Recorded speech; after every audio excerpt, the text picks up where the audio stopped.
the town council meeting of April 18th, 2024. Will you please stand for the pledge of allegiance?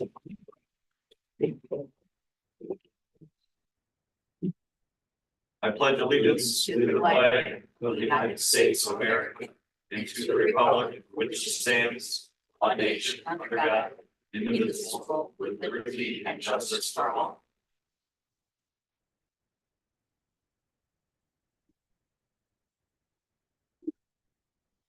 Thank you. Roll call, please. Mary? Here. Jenna? Here. Mary? Present. Annette? Here. Bob? Here. Next, we have two public hearings. I'd like to open the first public hearing up for the Community Development Block Grant. These have been properly noticed. Council members, you will find the notices in your packets. Is there any public comment for the Community Development Block Grant? Any public comment for the Community Development Block Grant? Third and final call for any comment on the Community Development Block Grant. Hearing none, I will close that public hearing. Second public hearing is the vacation of the alley at 234, 240 Matson Street. I will open that public hearing for public comment. Is there any public comment on the topic of the vacation of the alley at 234, 240 Matson Street? Third and final call. Public comment on the vacation of the alley at 234, 240 Matson Street.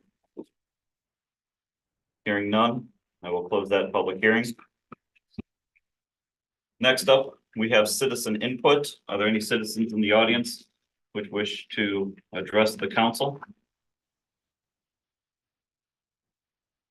Step up to the podium, name and address, sir. You know who I am. Okay, I don't have to tell you who I am. I'm gonna make this real short. Rich would like to know, so we need it for record. I'm sorry. I know who you are, but a lot of people don't. Well, I don't know. I don't want them to know who I am. Okay. Okay, I'm gonna make this real short. You got a full house here. There's a lot of important people here. I just got one question. Is there ever gonna be any citizen input before this ordinance passed on the chickens? So right now is an opportunity for you and every other citizen to address the council beforehand. This is an ordinance which will require 2 readings. And so we will have a reading possibly tonight. And Then you're gonna have another reading? So I'll have an opportunity to speak. correct. I don't want to tie you up here. You got all these people here. I got about an hour's worth of stuff here that I want. And out of respect for everybody, I'll just let it go for tonight, but I will be back. Appreciate that. Thank you. Okay, and for the record, I'm against chickens. It's part of my liberty, okay? When I come home at night and I go in my backyard from work, I don't want to see a chicken coop. And one other thing, what the chief brought up, you're way far away from getting this done right. Because he brought up a lot of important questions. And as it stands now, you have no way of controlling this. Thank you. One other thing, there seems to me there's a lack of institutional knowledge. Because I have a lot of questions. I'm gonna go, I'm leaving here and I'll let you go on. See Thanks, you next Rich. week. Thank you, Rich. I got questions, but I'll get you later. Any further citizen input? Name and address, please. Yes, Becky Cheka, 1432 Carriage Oaks Court. I'm a member of the Historic Preservation Commission. And I want to, Tom Clark, Tom Clark, your address, please. 2824 Lindy Circle. Thank you. We have recently met with Pastor Peter Muta of St. Joseph's Church, the Historic District Number 2 for the Historic Preservation Commission that we are responsible for. We met with him and talked to him about the initial crucial repairs that the building, the facility, the grounds, everything involved in that facility, that location would need. Along with Father Peter, we created a list of external improvements that they must address. And we made it clear that we are not involved in internal repairs for the buildings. We're involved in external property, the outside of the buildings and the grounds. Along with that, the condition of the entrance and fencing surround the cemetery is a high priority. This falls under our purview according to the Indiana Landmarks Commission.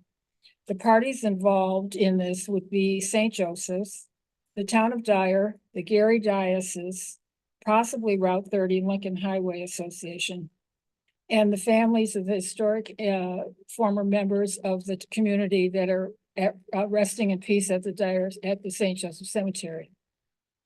I think we can all agree there's a need for group cooperation to make the improvements that are going to have to be made to give this cemetery and the people in it their due respect.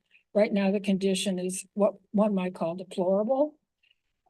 So Tom and I, as part of the commission, are working with Father Peter to start establishing a line of communication and determining how we approach you and the diocese and the state.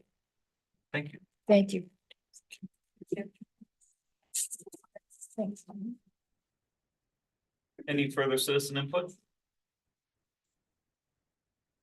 Hearing none, I'll be seeking a motion for the consent agenda to include the minutes of the March 21st, 2024 council meeting, minutes of the March 21st, 2024 town council executive session, and claims totaling $671,072.18. I'll make a motion to approve the consent agenda as presented, including the minutes of the March 21st, 2024 town council meeting, the minutes of the March 21st, 2024 town council executive session, and claims totaling $671,072.18. I'll second that. I have a motion and a second. Any discussion? Roll call, please. Mary? Aye. Jenna? Aye. Mary? Aye. Nick? Aye. Aye. Next up, we have our special presentation, Fire Chief Martin. Council. Yeah, I'll even put it back. Need help? One of the wheels is locked. This is somewhat embarrassing. Turn off the camera. If you couldn't tell, I've taken dance lessons before. John. All right. I'm wearing my Class A tonight because a Class A represents honor. And we're here to honor somebody that's very important to not just the town of Dyer, but also important to all of her staff from UCAN, her family. I reached out to Representative Slager's office, and Magdalene was cordial enough. I asked if there can be a resolution done in her honor because Kelly's accomplishments in life, the lives she impacted, not just saving lives in her line of work, but also what she did for the fire service, because I'm just a dumb firefighter, and she taught me how to be better at my job on fire scenes. She also knew how to curse really well, and she spoke our language. So we respected the heck out of her for that because she knew how to speak to us. Kelly's brother was a firefighter, so she was privy to that. She knows how our brains work, and she communicated well. So if I could have Rep. Slager step forward, and Candace from UCAN. Culture is very, very important, and legacy is very important to us at the Dyer Fire Department. I've had the opportunity to sit down a few times with Kelly. It was actually last May watching my guys finish second in a dodgeball tournament. You can finish like bottom of the totem pole. You guys did great. You guys did great. I'm glad I got to get that in on mic. So we sat down and we actually talked about a legacy. I can't think of somebody in public safety and EMS in life preservation as a provider that left more of a legacy than Kelly did. It's something that all of us in this room, public safety wise, if you're a nurse, if you're a doctor, if you're EMS, we would only hope to live up to that. So again, it's our honor to have you all here tonight to do this for Kelly. And Candace, I will pass the mic to you. Thank you. Thank you, everybody. So thank you, Chief Joe Martin, Representative Slager, the distinguished members of the town council. Thank you for having us. The EMS providers that have joined us in the room to celebrate Kelly. Thank you. And everybody from the community that's joined us as well. We really appreciate the opportunity to celebrate her in this really beautiful way. So I'd like to share a little bit about Kelly's career as our chief flight nurse. She began her nursing career working as a critical care nurse for both adult and pediatric patients, and her dream was to be a flight nurse.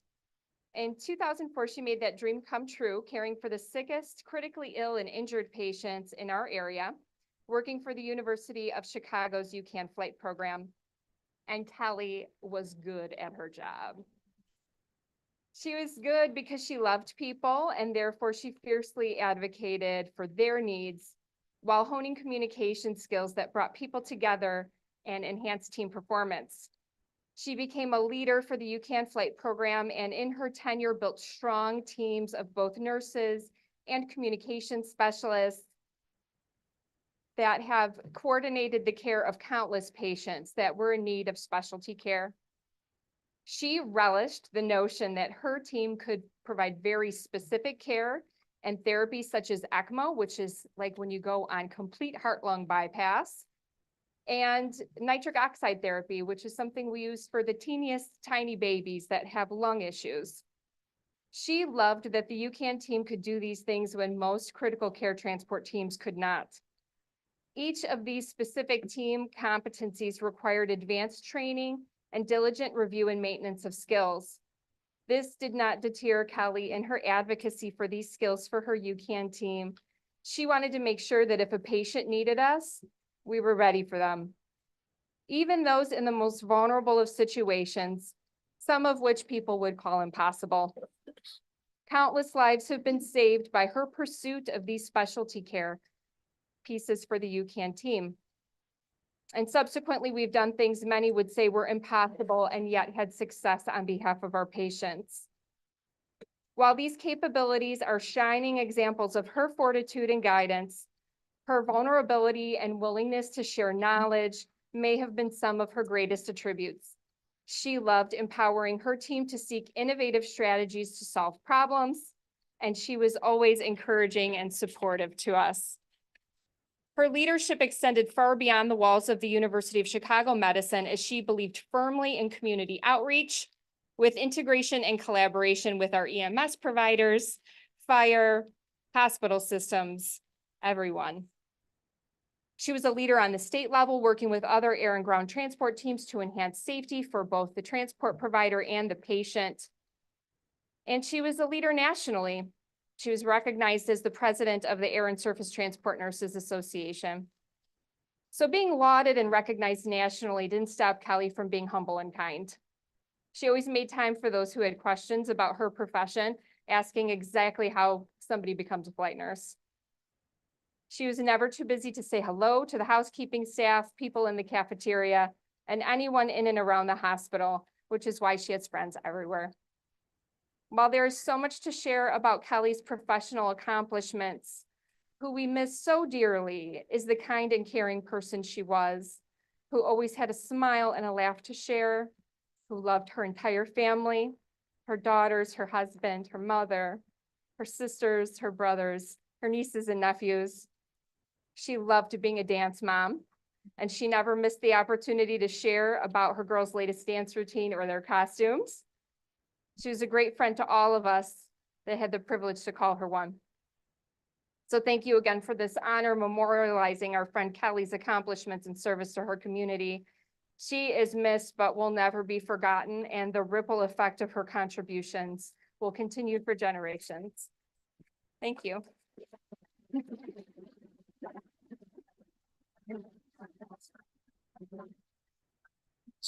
Is this the microphone from the three-legged, That's the microphone. okay, You want me to pin it to your coat? yeah. Thank you, Mr. President, members of the council. Thank you for taking a few minutes, to do this. This began when Chief Martin contacted my office and said, boy, we'd really like to do something to honor Kelly. I wasn't, unfortunately for me, I didn't know Kelly. But the first task was, well, can you send us a bio of some kind so we can learn something about her and maybe we put a resolution together. Well, when that came in, it kind of read like what I'd read in the Wall Street Journal when some great leader passes and you realize, boy, they really had a passion for what they did. And that was obviously Kelly. So we started working up the resolution. We got it approved. Now, what this reads is a House concurrent resolution. What that means is it originated in the House, but it had to be passed in the Senate as well. And Senator Durnell here sponsored it in the Senate. It passed in both houses. And hence we have this resolution honoring Kelly. And if you'd like, Chief, to read the resolution, I'll give you the honors. There is one thing I'd like to point out. We talked about legacy. Kyle Peterson, can you raise your right hand? Wait, Kyle Peterson is the gentleman that can't raise his left. Kelly's impact was so huge that there is the Kelly Holdren Excellence Award that only one recipient receives in all 50 states. Not too many people can say anything like that. Kyle Peterson of UCAN is this year's first ever recipient among the Kellys.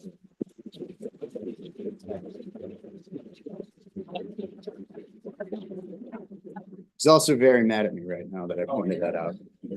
But when you want to read this and then when we get down here, I'll just say a couple of words. Perfect. Indiana General Assembly, House Concurrent Resolution number 17, introduced by Representative Hal Slager, sponsored by Senator Daniel Durnlack, adopted by voice vote on January 29th, 2024, during the second regular session of the 123rd General Assembly. A House concurrent resolution honoring Kelly Holdren. Kelly Holdren, MSN, MBA, CFRN, Chief Flight Nurse and Administrative Director of the University of Chicago Aeromedical Network, UCAN, at the University of Chicago Medicine, passed away on November 21st, 2023 at the age of 48. Whereas Kelly started her nursing career at U Chicago Medicine in 1998 with clinical experiences that included multiple specialty intensive care units, and then began her flight career in 2004.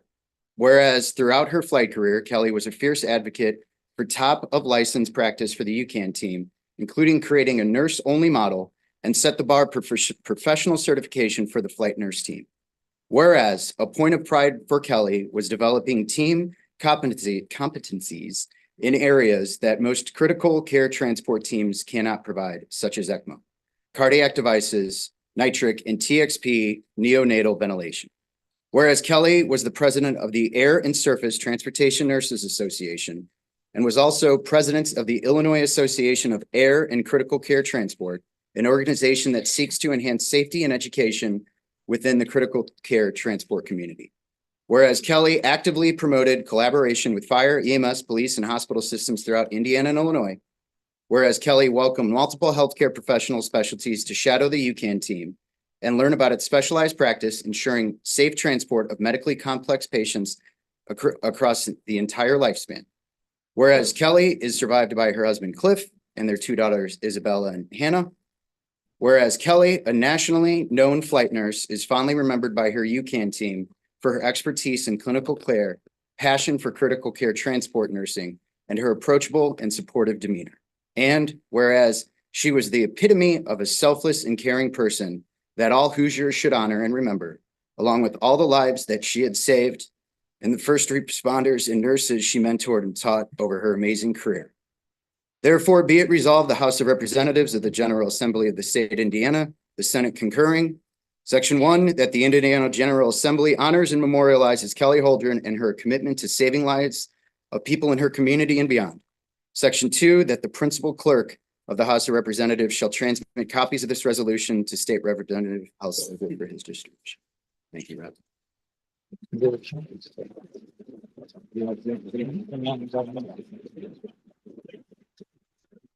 Chief, you did really well. That's about 4-point type. And when I read through it, I started to get verklempt. So you did really well. To the family and to the first responders, on behalf of the General Assembly, we offer our sincere condolences and our congratulations for this honor. Congratulations.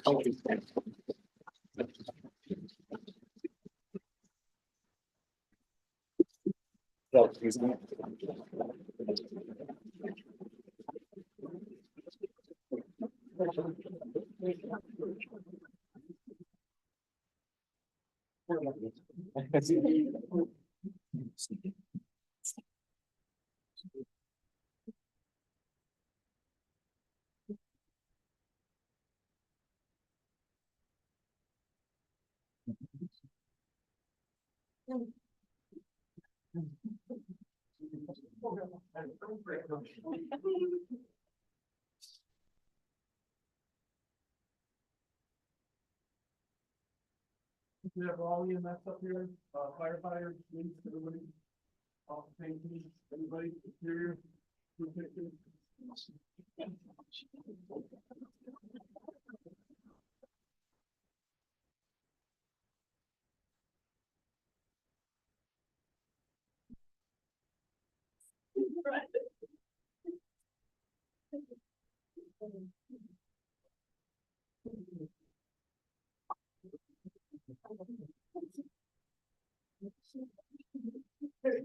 More people involved.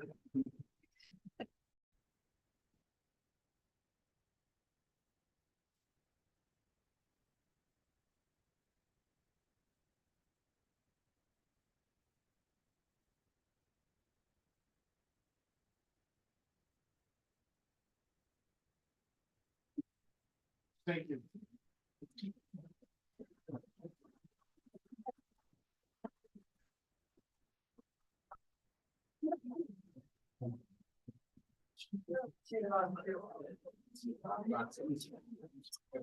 I know, it was like I kind of.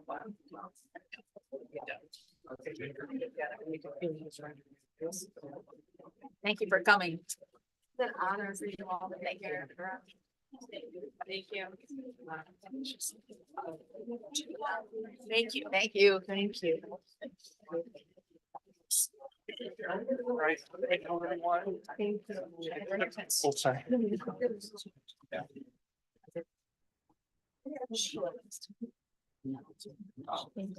Okay, thanks.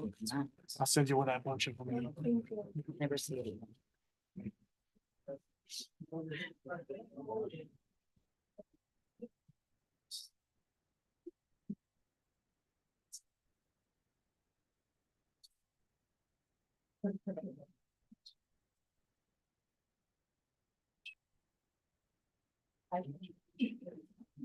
Thanks, Brian.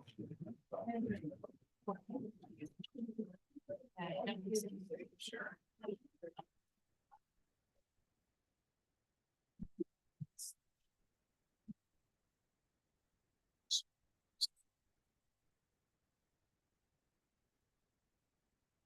Thank you all very much. Next up, we have a legislative update from our state senator, Dan Darnell.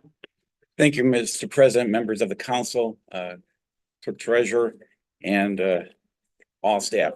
Before I know Cliff has left, the stuff that I go through is kind of clunky, a little bit boring, but it's good statistics. What just happened tonight shows a hero and how we should always be behind our first responders, our police, fire, and people like Kelly.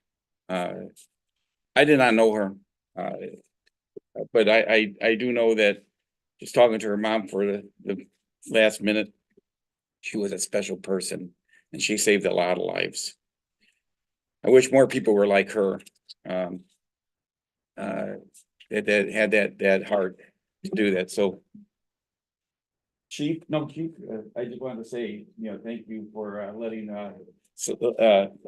giving that to Representative Slager, and let the family know that we are always going to be behind them. Thank you. So again, thank you very much for inviting myself here, along with Representative Slager, and he might have some comments to bring up too. But I'm gonna just go through a few things, and just some facts of what we did in the legislature. And then go through a couple of bills that I sponsored, a couple of bills that were passed. And then, see if there are any questions. Before I do that, I want to congratulate you on your CCMG grant that you received. I think it's a little bit over $1 million. So congratulations. Thanks for getting it on time. That is a great partnership between you and the state, and just so glad that when I heard that, I was very happy, and I was happy with the amount that you received. So, working with people on in the state legislature, this was my second session. This was what they call a short session. It's condensed, but I will tell you, it's busier than the long session. I 15-hour days are normal. It's not unheard that you're going to bed about 10:30. But one thing I will tell you, our delegation, not just, my friend, number of friends in our caucus, but even on both sides, how we work well together. And it's very, very, very, very good. And what we bring back to Lake County, I don't think we've ever been able to do. So I'm very, very happy and proud of all of us, both on both sides working together. A couple of bills that I went through. I'm gonna open up my handy dandy book, just a few things that I could go through on it. One of the bills that I tried to get passed, and unfortunately, this is what happens in legislation. Gets to be a little making the sausage kind of stuff, and sometimes you're not even able to make the sausage. But I tried to have a bill with Senate Bill 13, supporting children of parents who are victims of DWI accidents where the father or mother is killed, and they are the main breadwinner of the house, where the person that caused the accident was drunk. They will have to pay child support. I'm going to be bringing that bill back. Also, another bill that I was trying to get passed. It's a little loophole. It's Senate Bill 12. It's a bill. You have Briar Ridge in your neighborhood right now. If you're a sexual predator, you cannot live within 1,000 feet of a park, school, etc. Well, that's except in a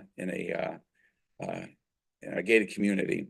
Representative Olthoff and I have been working on this, and we're going to try to bring that back next year. Her and I are working on some of the language. We hope to get that completed. A bill that I did have passed was Senate Bill 19, which was mitigating unnecessary license suspension. Although this is a bill, this is again making a sausage. It's not exactly what I wanted. What I wanted was if you're, I don't know if you've ever had this happen to me. My license was suspended and I did not even know it. And the reason why my license was suspended, I was a fender bender several years before, and there's a form SR 22. You probably know what that is, Adam. Maybe you don't, but anyway, the form needs to be filled out by you or the insurance company. Sometimes it doesn't get through, and your license is suspended. Well, the BMV did get a hold of it. They wanted to make some edits. And we came up with this where we just were able to give more time, so your license is not suspended within the 30 days. And the apex of this bill actually was because of something that happened in Dyer, Indiana. John Reed, who's an attorney, I think he works for you. He was coming home from he's on the election board. He was coming home doing 49 and a 35. It's pulled over by the Dyer police. His car, so they find out his license is suspended. They impound his car. He didn't do anything wrong. Dyer police did not do anything wrong. Cost him $500, and that's why he wanted to see if we could do something about it. So we were hoping ultimately that I could get where the people they have that issue, if it happens, their license is not suspended. Just going through a few bills that we passed. But before I do that, just give you some of the statistics of the bills, how many bills that were filed. We had 739 bills between the House and the Senate, 296 in the House. I'm sorry, in the Senate, 443 in the House. We were by and large, we were able to put in 5 bills unless you were, and that was the max you could put in unless you're a leader or committee chair. All those bills, 172 were passed, 77 were Senate, 95 were House bills.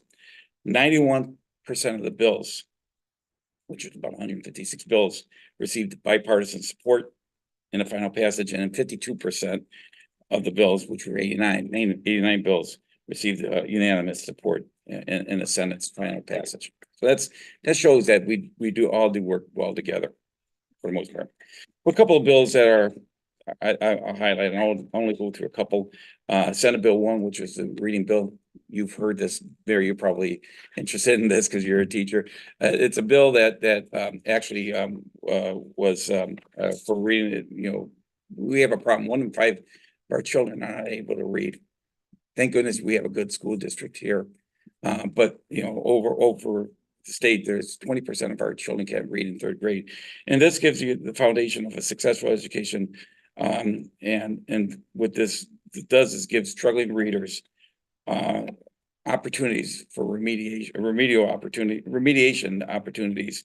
And the last resort would be to be held back in 3rd grade. You know, there's testing, starts in 2nd grade testing, summer school, you know, and there are guardrails on that. So, you know, as it relates to dyslexia or some other issues, that will be taken into consideration. So we did pass that, and that is now the law of Indiana. We also passed Senate Bill 4, which sets up a recurring procedure for unused dollars that have been appropriated in their endowment funds, and that money will revert back to the general fund. We did this actually when I was on the town council. I'm not town council, I'm sorry, the county council. We found several $1 million. In the case of Indiana, there could be up to $40 million that will be put back into the general fund to be used for our taxpayers, which is good. Senate Bill 5 is replacing unsafe water lines.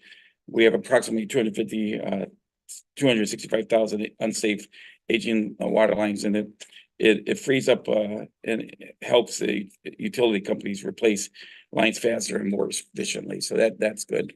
There are still some lead lines out there, and we're trying to get rid of them.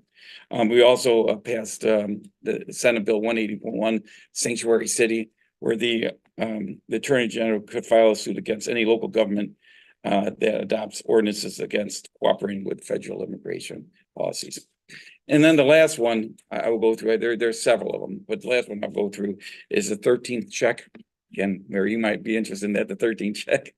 We did pass that, and it provides 2024 13th check to state retirees and lays out the groundwork for stable and long-term planning and to fund an annual cost of living adjustment along or a 13th check as we go forward.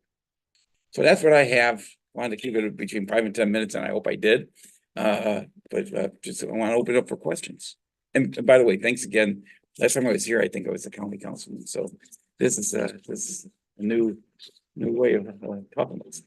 Talked about 13 check, they came back and told a lot of the employees and even retirees, they were very excited about that.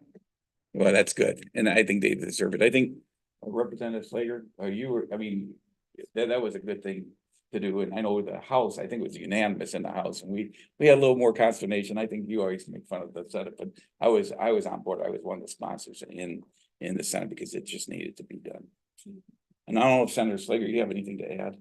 Representative Slager, thank you. I'll help with questions. If I jump up there, for time, that won't pretty. Yeah. And thank you, Representative. That bill you talked about with the gated communities, Mhm. Will that like include associations too and like PUDs or? No, I mean, no. Right now, just trying to get a hearing on it is extremely difficult. Don't know if it will, we're trying, we found some laws in Texas and Florida And it's the chairman's prerogative, if they want to even hear. I think some of the three issues that I really have focused in on is taxes, one way or the other. People were, I have to explain to people all the time about why the gas tax is something good, because most of our gas is used by people who don't live in Indiana. Yeah. And we certainly can use that money for our pavements, and that's a good thing. The other thing is the grid. I'm very concerned about the grid. I think that we're looking at a lot of time and money that's going to be spent on that, because it's so important, especially for all the data that's going to be going out. Third thing is housing. It's one of the big problems that we have here in Indiana. So, The first item you brought up. I go to serve a gas station at the corner of 30 and 41 most of the time. And 95% of the cars are from Illinois. Yep. They just are. We'll So get ready. we're getting there, and it's still cheaper for them to come here. I went to Chicago today, and it's $1 more a gallon. It's crazy. Number two, you're talking about electric vehicles and charging stations. I That's just a think concern. grid all together, that we need more power, that's for sure. We Yeah. gotta figure out a way to do it for the data centers and towns that are growing. Yeah, exactly. Yeah, and it's, around here, I think NIPSCO does an okay job. But, they are connected to other grids. The weakest link in a chain, bring Yes. everything down. And then the third. Housing. Yeah, that I think it's a nationwide issue. I go to Florida a lot. And housing is just astronomically high. The good news for us, we do have a lot of land that we can still, develop. So I want it to be done well. And with that, we also have to look at the infrastructure with the roads here. And sometimes that is not taken into consideration. And I know the county, other towns around here are working together. Because it's, we have so many east and west roads. And they're 2 lanes, and that's a problem. So yeah, smart development would be good. Anything else? Sure, Representative. But jump in on taxes. Thank you, just stay here, Dan. Revenue bills originate in house, and I'm on Ways and Means, so that's kind of my wheelhouse. I couldn't help but notice just today, and this probably helps stimulate your question. The Times had to do their big story about gasoline tax going up. Well, when you read down through it, it went up 1.5 cents per gallon. And that's because depending on what point in time you blink your eyes, the price of gas has gone up 20 to 40 cents a gallon. And that's what impacts that. The real issue is the cost for the fuel.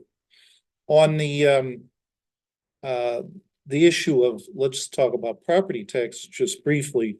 We've done a couple of things. This is really probably the biggest thing that affects the most residents around the state, not just Northwest Indiana, but our constituents, is dealing with the great spike that we've seen in the price of homes, particularly dire.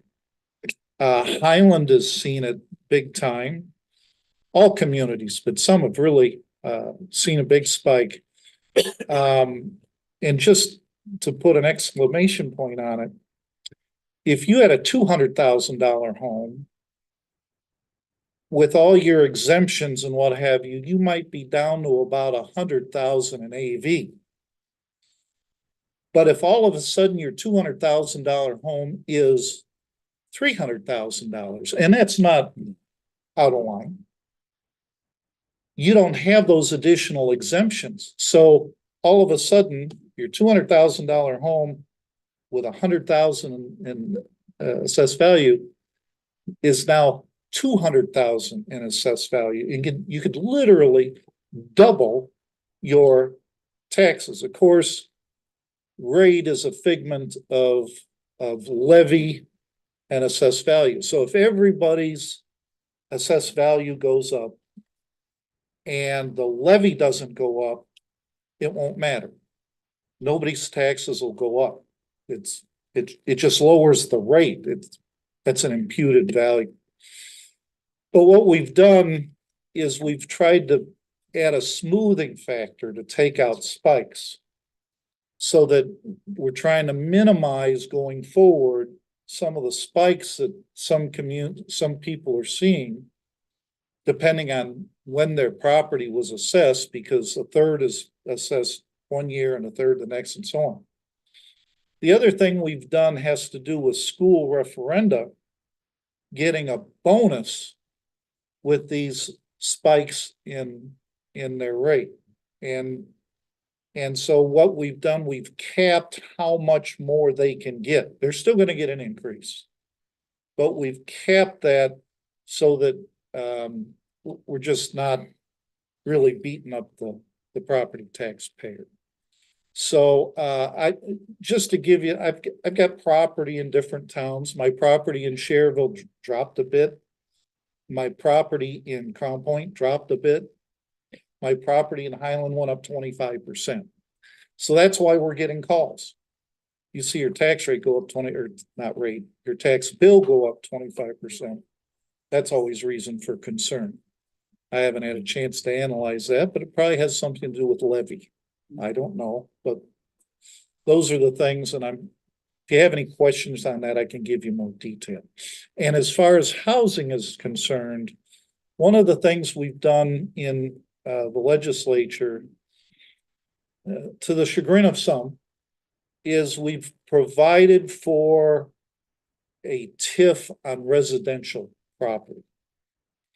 I'm not a big proponent of that personally, but it's a tool where it makes sense to help build infrastructure to develop that kind of housing.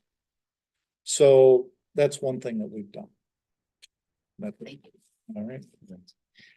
Ditto of what he said. Yeah. Any other questions? Just comment about school choice and just, I know that there's nothing up on the percentage, but just as the board, just I would encourage you to support school choice and parents. And that. Thank you. Mr. President, members of the council, I do want to recognize Chief Alcott. He has been down several times, him and I have worked. And as I mentioned, first responders, police, sometimes they're under attack a bit. And I appreciate you partnering, and we're going to see what we can do next year with you and your colleagues. And I appreciate you being down there and putting some heat on me. But I don't think it's, you know where I am. So thank you very much. Both of you, again, anytime you need anything. And again, I mentioned this in Cherville. We don't come up with all the great ideas. We look for you to come up with ideas too. So get a hold of Representative Slager or myself and see if there's anything that you might want, and see what we can do down with the legislature to make Dyer the best town in this area. So again, thank you very much. Thank you. Thank you both for your leadership. Yeah. By the way, Debbie, is Nancy behaving herself? I want to make sure. I hear a lot of laughs over there. She misses the train days with you on the train. I was on the train this morning. Yes, thought of you. Mr. President, it goes without being said, if I could just say Representative Slager and Senator Denal, thank you for the support on that resolution, the previous resolution with Kelly. It was really, really great that you guys could bring that to us and let us share in this moment. So thank you both for that. Next up, we have announcements. Our first announcement is the Arbor Day tree giveaway on April 26th, 2024, 9 a.m. while supplies last at the town hall. Second announcement is Summerfest will be held June 6th through June 9th at Central Park, and the bike parade will be on June 5th. The third announcement, we have a presentation from Kathy LaRue, the St. John Township trustee, about the DAV walk. We have some flyers that we're handing out just so that you can kind of have an idea of what we're talking about. You don't mind.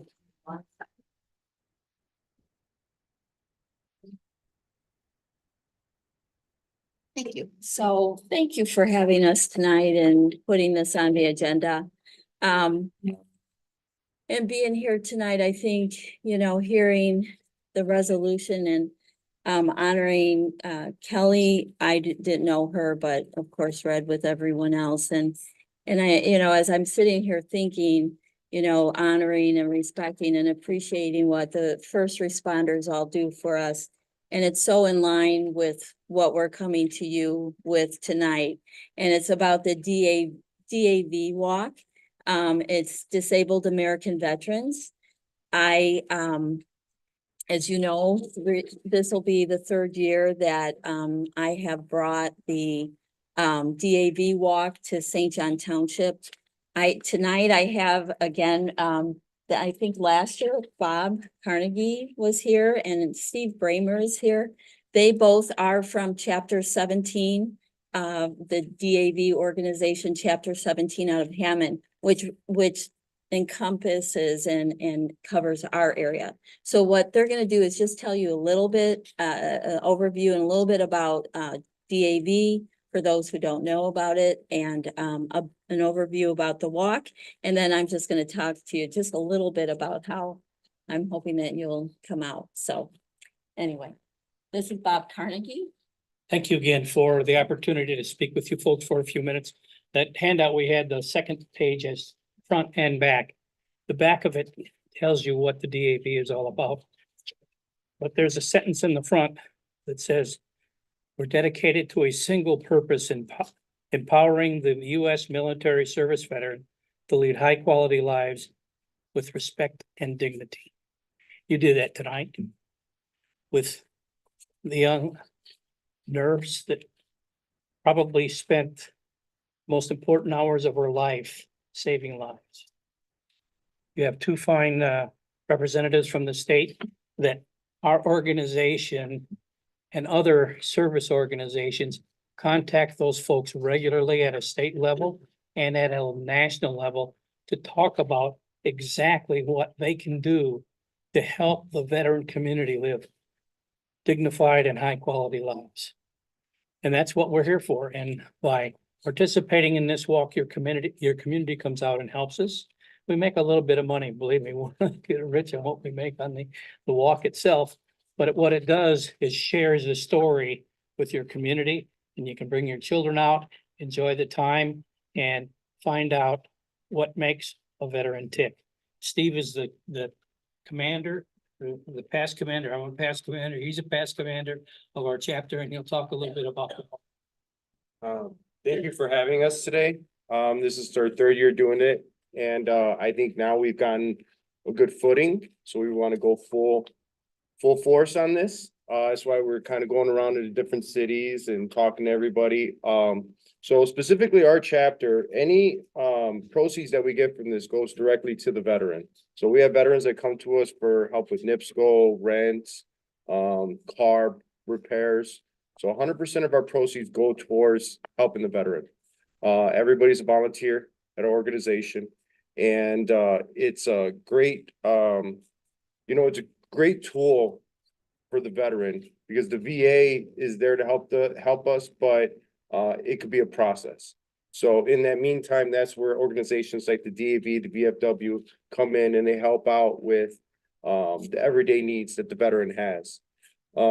Specifically for the walk, there's two monuments that are at this location that we're gonna be speaking at. And then as you walk down to the park, there's gonna be posters of fallen veterans of Indiana. So as you walk through there, you can actually see veterans that have passed from Iraq war. There was a couple guys that I knew in high school that I didn't even know had passed that were in the military. So you'd be surprised who you see. But once again, I want to thank you guys for having us today. And I hope to see you guys there on in August. Thank you.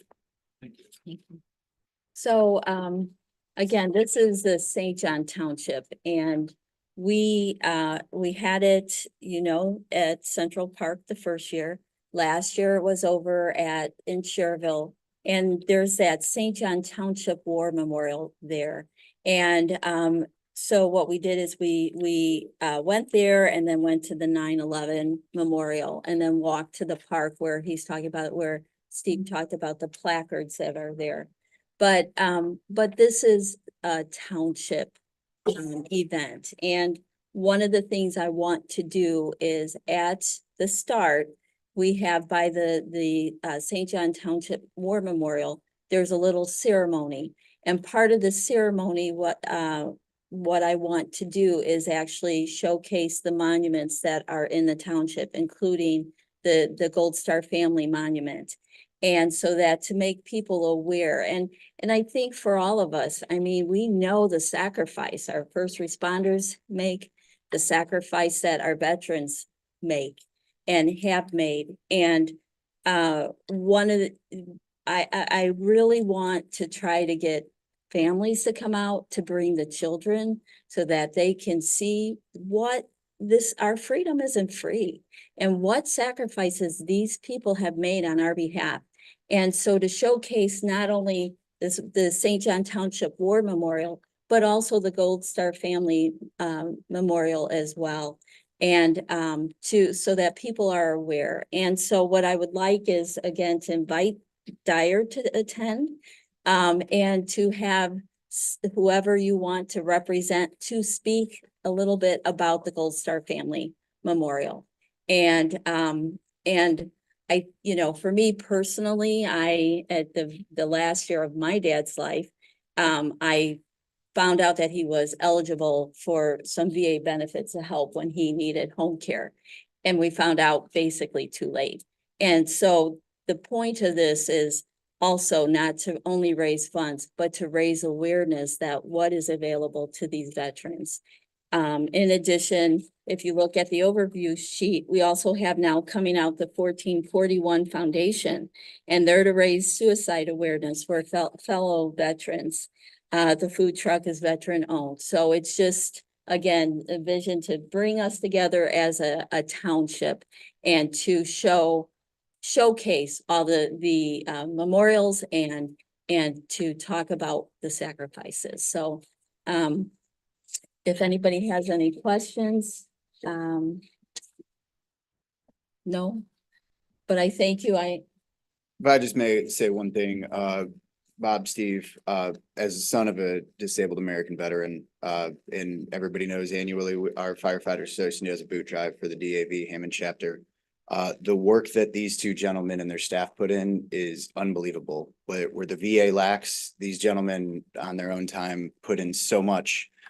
I remind our young firefighters all the time, we get to wear a proper flag on our right sleeve every single day because of what men like you and others have done for us to be able to have those abilities. I get to go be a firefighter every day, and little kids dress up for me as Halloween. How cool is that, right? Because of what you all and previous generations have provided. So I love giving accolades where they're deserved. We did that for Kelly tonight. We do that for firefighters often. These gentlemen and their staff, what they do for the most deserving of human beings that walk in this country, which are our nation's veterans, is unbelievable. And I just want to applaud both of you for what you all do all the time. So thank you. Well said, Chief. Well said.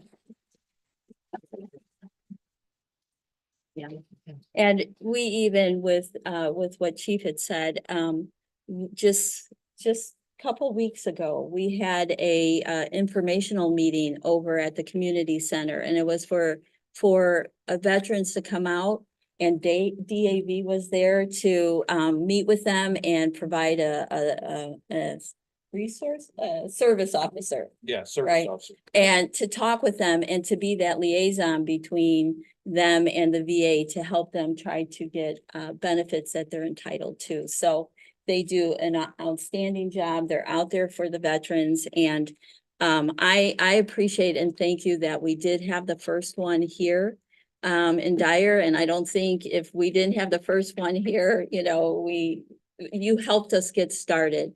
But like I said, over there, it's the St. John Township War Memorial, and that's why we're meeting there. But Dyer and what you've done here and how you're honoring those families over with the monument at Central Park will be showcased as well. So Thank you. Thank you. Thank you. Thanks.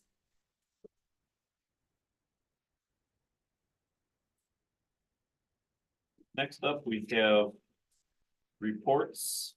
We'll start with the town council, Ward 2, Councilwoman Kent. It's really hard to follow that. That was amazing. Thank you again, Kathy. And DAV, thank you so much. Oh, thank you, Maren. I know you hear it from me all the time, but I live right by the two-stage ditch. It's it has an amazing impact. It's an award-winning project and it's doing its job. So if you don't have a chance, when it rains like crazy, take a drive by there. It's pretty great. I also got the privilege of attending an AIM roundtable the other day, and I was very impressed that our town, they had a speaker, the Indiana Art Commission, talk about the impact of public art on economic development. And wow, Dyer's on the cutting edge. I really appreciate that in all the things that we do for our town. And I also appreciate that we don't have it in just one area. It goes all over town. So we're serving all over town, and I really like that. Becky's not here, but I appreciate that Becky Jenke and Tom Clark came in for an update with the Historical Commission, because these are volunteers, once again, like volunteers, and I love that people are serving their passions for the community. And like Jen Ogrzewicz, Councilwoman Ogrzewicz said, bringing things to our attention that are valuable and informing the community. This just changes everything. So thank you so much. And also lots of prayers out for all the INDOT things coming up. I know I have an orange on today, just for you, Jeff. But a lot of construction going on, and we're gonna have a lot of grace slathered over our town for that. Thank you. Well, Ward 3, Councilwoman Ogrzewicz. Okay, I have a couple items.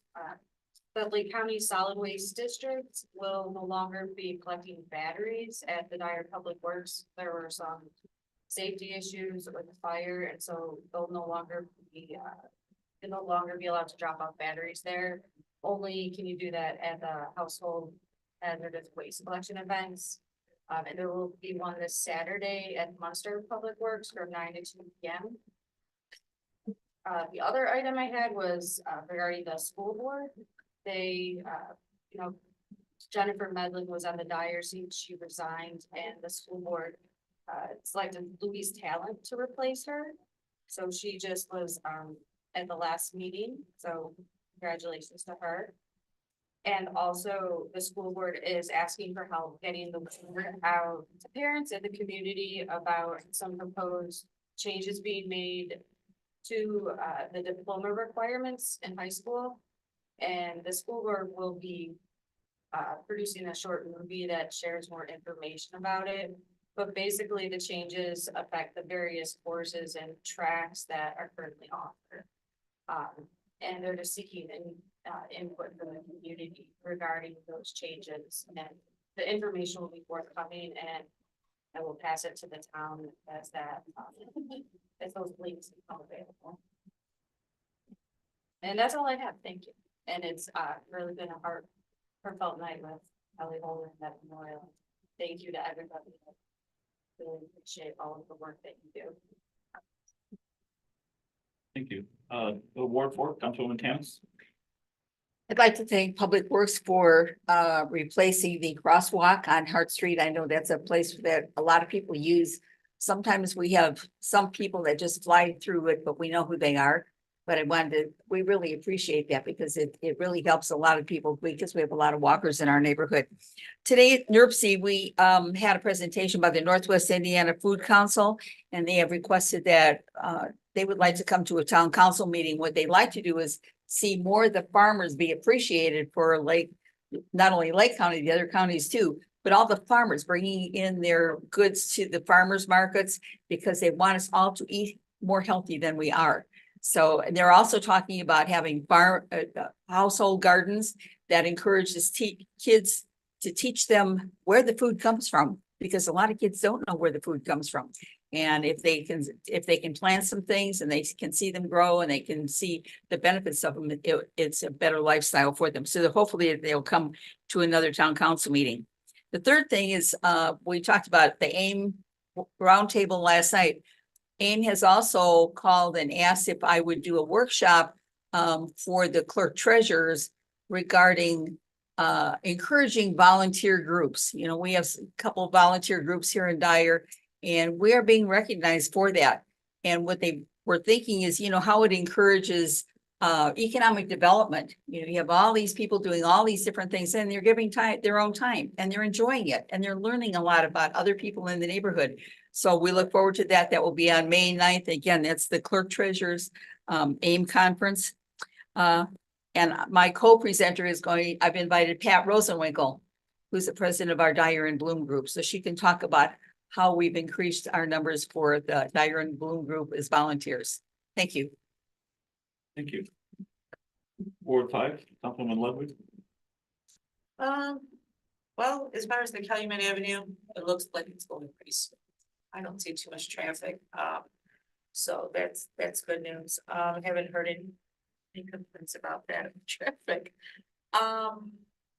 Another thing is, I did go out for breakfast today, and I just want to let the council know that we had some really good compliments with our council.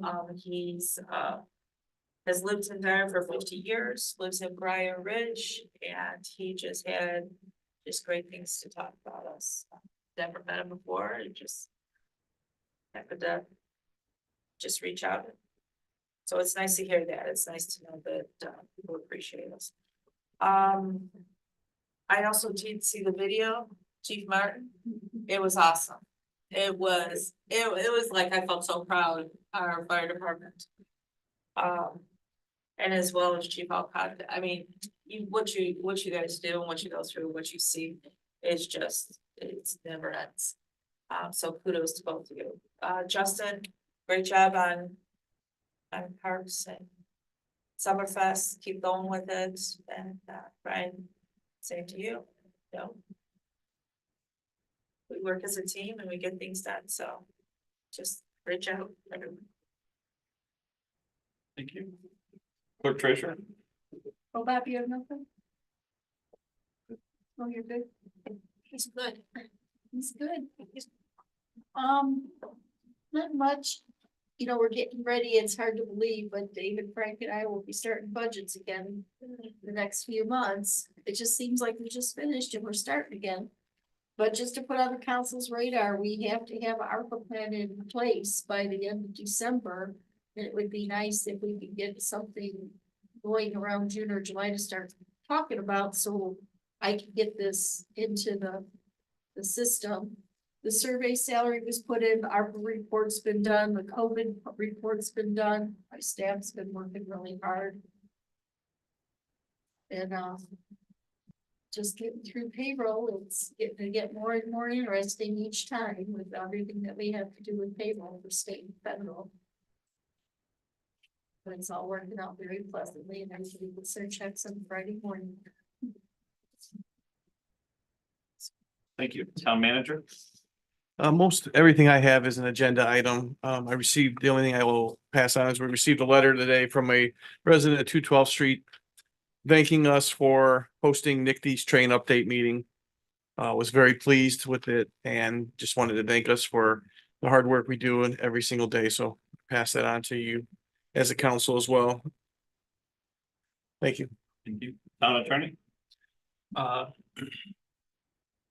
Just one update that is timely. Last month, the US Supreme Court handed down a couple cases that governed social media posts by government officials and entities. And the gist of it is that comments on social media posts by the public, when it's a government entity or government official in their government capacity, are protected by the First Amendment. So I plan on issuing a memo with guidelines on how to deal with that. And note for the crowd, obscenity is not protected by the First Amendment. So I will have you updated with that. Everything else I have is an agenda item. Your department heads, Public Works. Included in my packet is the completed audit for the water. It includes 2023 plus the previous 4 years. For 2023, we had a 4.1% loss of water for 22 million gallons. That is our lowest in the last 5 years. The average over the last 5 years, including 2023, has been 8.1% or 43 million gallons. So again, we're definitely doing things right by, preventing that water loss. Hydrant flushing will begin next Monday. That'll take about 4 to 6 weeks to complete. Again, that's just to help remove, debris and sediment that's in our lines and also, freshen the water up throughout the town. So again, if you do see discoloration in your water, just again, turn your faucet on for up to 15 minutes to remove that discoloration. But again, it's nothing to be alarmed about. We're continuing our water service line inventory, which is required by item. That needs to be done by October 16th of this year. We have 50% of it complete at this point. So everything from the main line to the disconnection points for the resident has been completed. So that's the town owned portion. That's all been done. The other 50%, which is from the disconnection point to the resident, that is our next step. Right now, we're in the process of creating a survey that we're going to have online and be presented through the bills and stuff like that. So that way residents can mail that back in or go online to complete that portion. We do also have information already on a lot of the house and internal stuff just because of construction or dates when they were built. So again, but there are some houses that, it's better to get that information directly from the source. So that'll get done, shortly. The sidewalk replacements for spring 2023, that's almost completed. It should be done by tomorrow. They're just doing a little bit of restoration throughout town.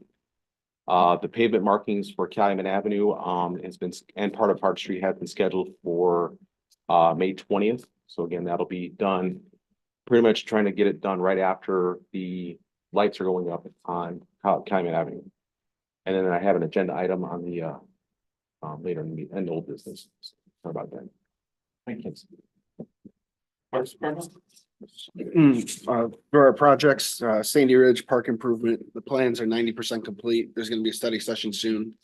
For the park board to make any last minute adjustments.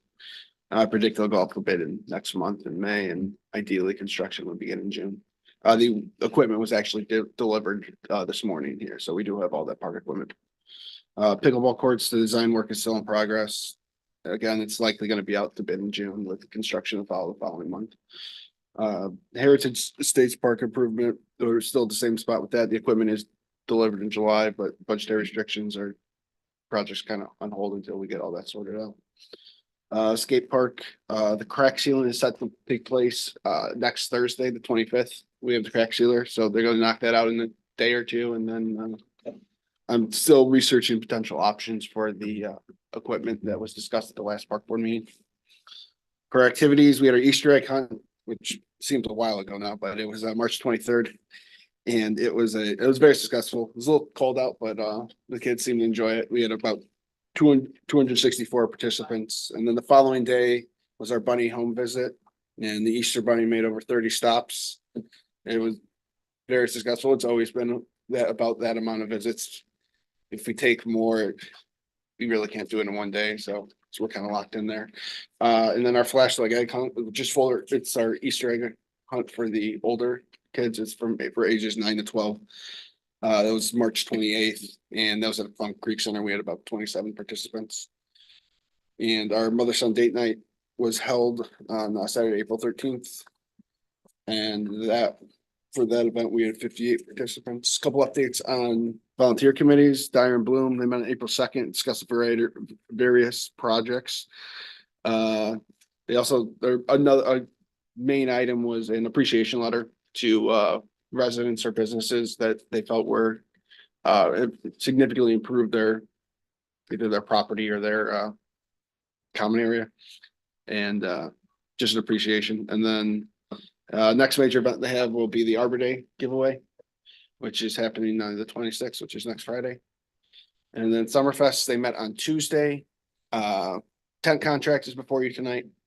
That was the same vendor from last year. I think they changed the amount of tents a little bit, so it's comparable to what we got last year. There gonna be probably a 2 to 3 final proposals before you in the May meeting to finalize the preparation for the event. And then the next Summerfest meeting is April 30th at 6:15 PM in this room. And then a quick update on Splash Pad because it's quickly approaching the opening. The park board has approved Memorial Day weekend as the opening weekend for the season. And that will go from Memorial Day to this year because of the delay in the project to give the residents some splash pad time, I guess. That is kind of up to the park board's discretion if they would like to extend it or not, and that's gonna be mainly conditional on the weather. If it stays warmer, I could see us extending it, but we're really kind of hamstrung here by that. So the grand opening would take place on May 24th, and that would be at 10 AM. And that would be the Friday of Memorial Day weekend. And again, this timetable has the possibility to be accelerated. A couple things are weather and getting everything aligned with the startup. And there are 2 punch list items that still need to be corrected. The concrete cracks or hangline fractures on the concrete. And as far as currently, there's no fees for patrons. If the park board, that'll be up to the park board if they're gonna change it, and they haven't given me an inclination either way. That's all I have. I'd be happy to answer any questions. Justin, is the gate, it's a coded gate, is it just gonna be open and left open, or how is that? So there's a code we can put in to disengage the lock, and that's what we did last year. And it just stays open? I mean, the gate closes, Oh, right. and then we re-engage the lock at the end of the, But no one has to go hours. inside to get the code, it's just. right, unless like I said, the park board decides to do fees, then we would have to program the lock and distribute codes.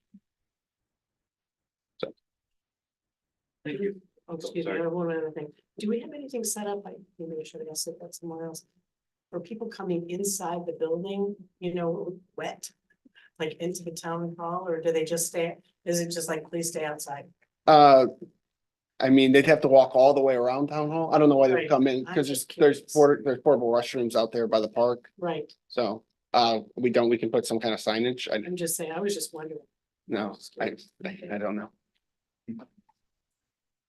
Thanks. Okay. Operations? In your packet, you have the new business list, so I'll be updating that every month and you'll get that. I think that'd be a nice thing to have, and then you could take that with you. And then if you have any questions on the businesses, you can email me and I can answer. Talking to businesses at the Plan Commission meeting, we got site plan approval, so the new Dunkin', Jets Pizza and the Wingstop, they should be getting started there pretty soon. Which will be on Route 30 next to Speedway, in between Speedway and Rise Church. Also at that meeting, we had a public hearing for a primary plot over at the Baptist school. They're redoing their property lines because they're going to be adding on to the school here in a little bit. And then Meadowbrook got a conditional approval for secondary platting. So once they do a couple things, which they should have done in the next couple weeks, they can start pulling permits to build out in Meadowbrook.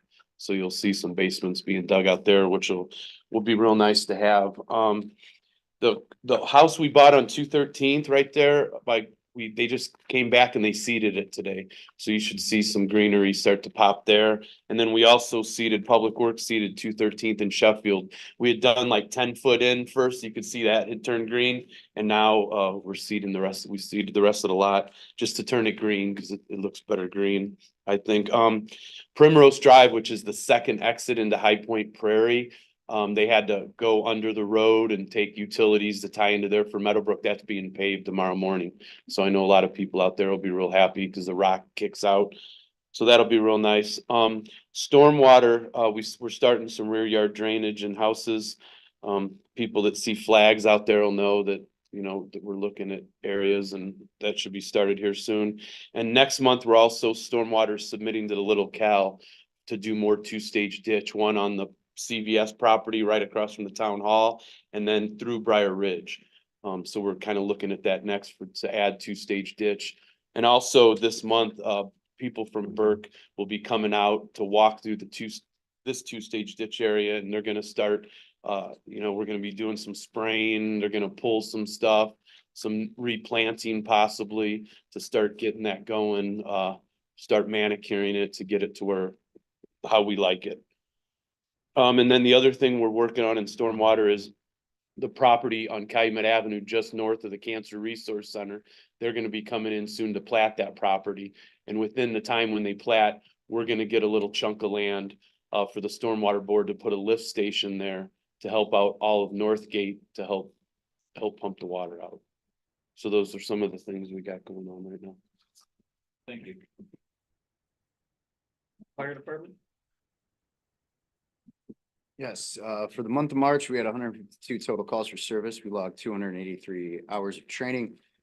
Continued all of our community risk reduction programs, spent quite a bit of time in Dyer Franciscan Hospital, continuing our pre-planning initiatives and training in there. We had 22 personnel became certified in QPR for suicide prevention. That was through Erica Rios, who's the Griffith Police Department social worker.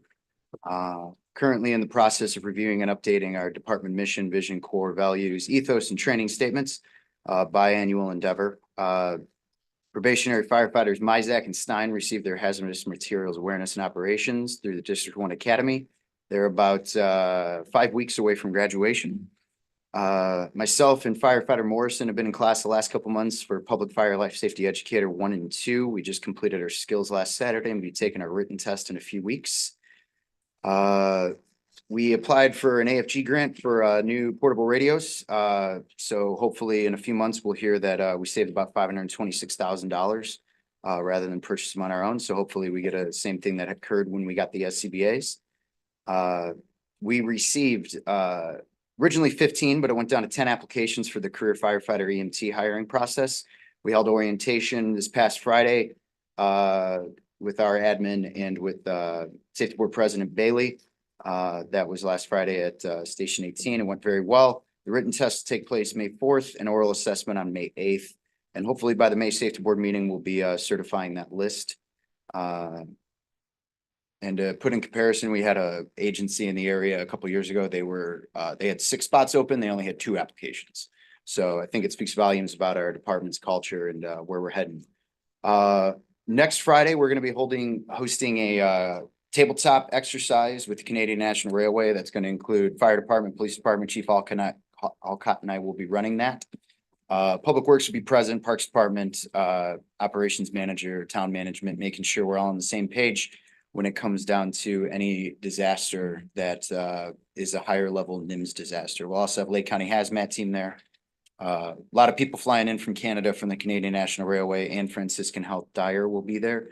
And as Councilwoman Ludwig mentioned, we were in a really cool commercial last month, thanks to Attorney CDA helping us out with some paperwork to get things in place. We were the department that was approached for that. AMKIS is a national brand and they picked Dyer. With that, right now in Indianapolis, FDIC, which is the Fire Department Instructors Conference. It's the largest conference for the fire service in the world. It takes place in Lucas Oil and in the convention center.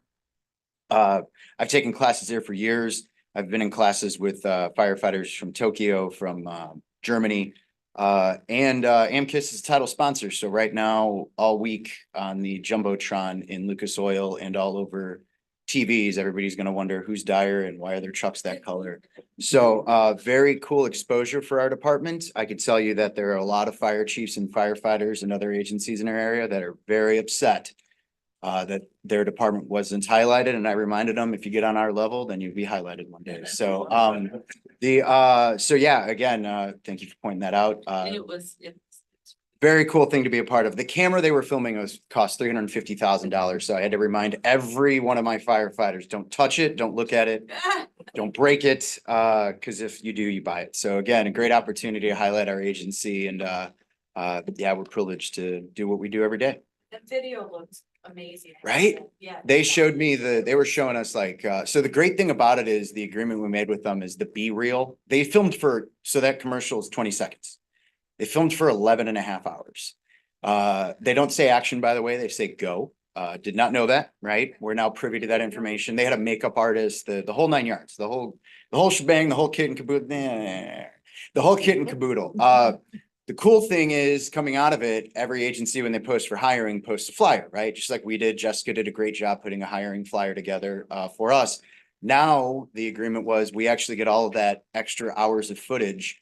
I'm gonna sit down with the company next week and we're gonna create some recruitment videos for our agency from that $350,000 camera. So again, great exposure that our department already has just got greater because of us just getting the lucky draw of being picked. So yeah, very cool. And also it's National Telecommunicators Week. So anybody watching YouTube, that's a Lake County 911 dispatcher. We just want to say thanks for your job because they're the unthinking part of the chain of public safety. That's all I got for this month. Police? For the month of March 2024, there was 559 incidents, 50 arrests, 24 accidents, 281 citations, 490 warnings. A lot of you have seen the police sign at 77th and Hart. We're conducting a traffic study there along with the two stationary signs that are going north and south. That sign is catching all the traffic going west off of 77th. As you know, we did a few accidents there, and coming up after starting next week, we plan on a lot of traffic being flown through there. As you know, the Route 30 corridor will be a lot of traffic, but I want to point out that the merge is outside of our town on both ends. So we will have one road, just you're gonna have one lane of traffic each way. So we're past the merge, which it gives you a little bit of feeling better about yourself if we're not traveling outside of town a lot. For those of you who work in Illinois, I know you're gonna be having a lot of problems going in and out of town, but within our community, it'll be controlled traffic. So that's one good thing. And I'm looking forward to the light at Central Park and Calumet. You can tell from the construction alone how it changes about what's going on that road when it comes to traffic, because we do have a lot of speeding. So looking forward to that. That's all I have. Thank you. Next up, we have Neil with road projects.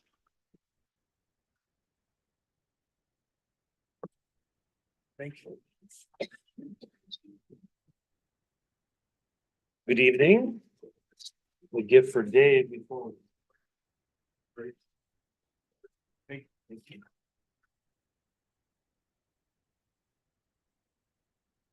April road projects, 2023-2, which is Harrison from Edmond to 213th. Dyer Construction has begun the road work for utilities on that project. Gettler and Steck, we have the recommendation for bid award at tonight's meeting. As mentioned earlier, Calumet Avenue and Central Park, that intersection project is under construction and expected to be open on schedule.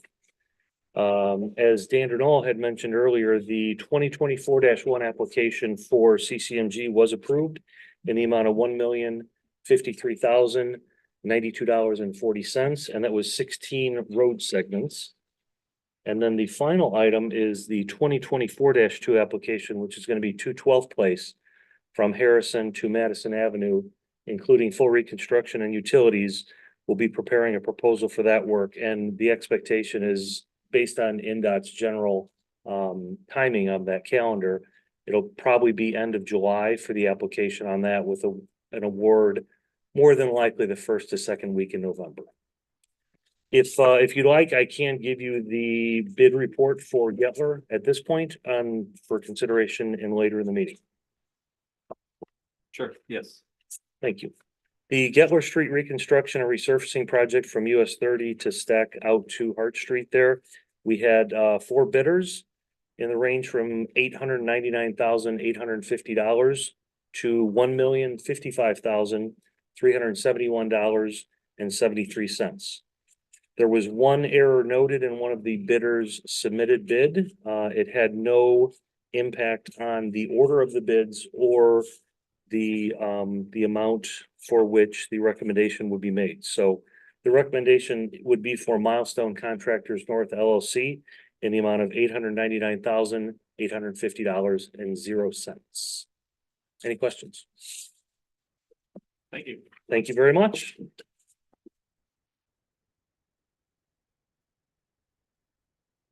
Next up, we have ordinances and resolutions.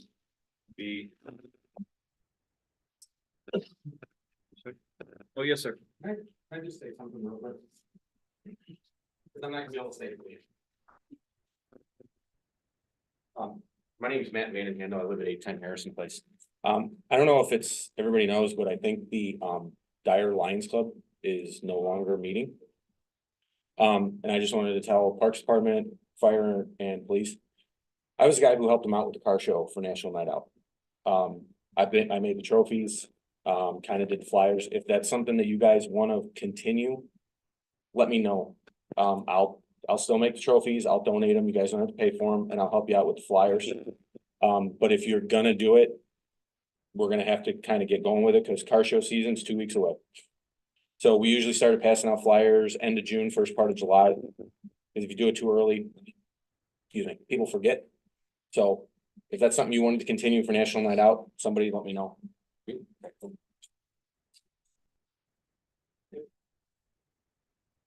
Next up, we have ordinances and resolutions.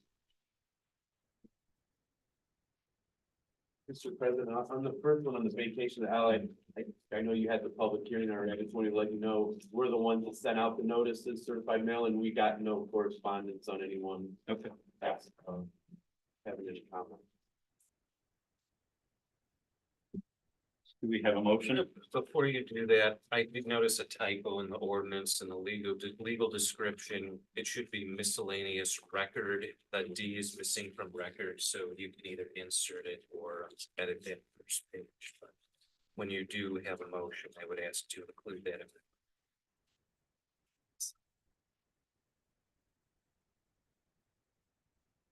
Make a motion to approve ordinance number 2024-03 vacating public alley at 234 to 240 Matson Street with the change in the word record, adding a D to it.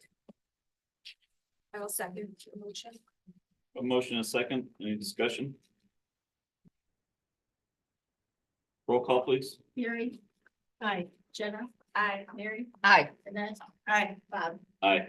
I'll make a motion to suspend the rules and pass ordinance number 2024-03 vacating public alley at 2034 to 2040 Matson Street on second reading. I'll second. Motion and a second. Any discussion?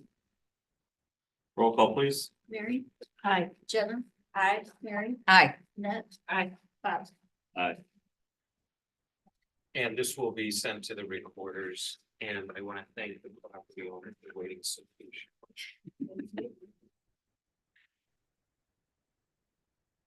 Next up, we have ordinance 2024-04 reorganizing the Dyer Historical Society as a volunteer committee. Do I have a motion?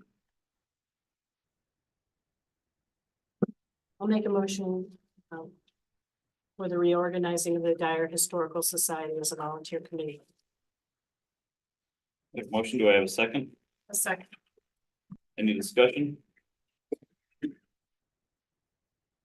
Roll call, please. Mary. Aye. Jenna. Aye. Mary. Aye. Annette. Aye. Bob. Aye. I make a motion to suspend the rules on second reading. I'll second it. I have a motion and a second. Any discussion? Roll call, please.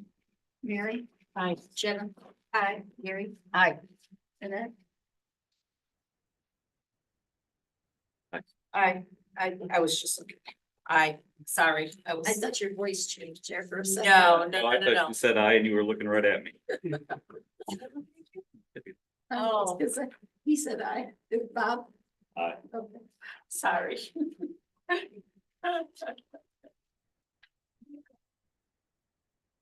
Next up, we have ordinance 2024-05. I'll make a motion to approve ordinance number 2024-05, adopting provisions governing keeping chickens with the changes that we have suggested to the ordinance. I'll second that ordinance. I have a motion and a second. Any discussion? I have one concern with the question with the building ordinance on accessory structures. I just would like to bring that up at a following meeting, just to ensure that somebody with a detached garage would also be able to have a chicken coop. That it would not violate the ordinance to accessory structures. So we said. Yeah, can we? I thought Adam said that would have been variance. Yeah, they'll have to apply for variance under. the They can existing still do zoning it, they code. just have to apply. And if you're going to amend the zoning code, that has to go through the planning commission.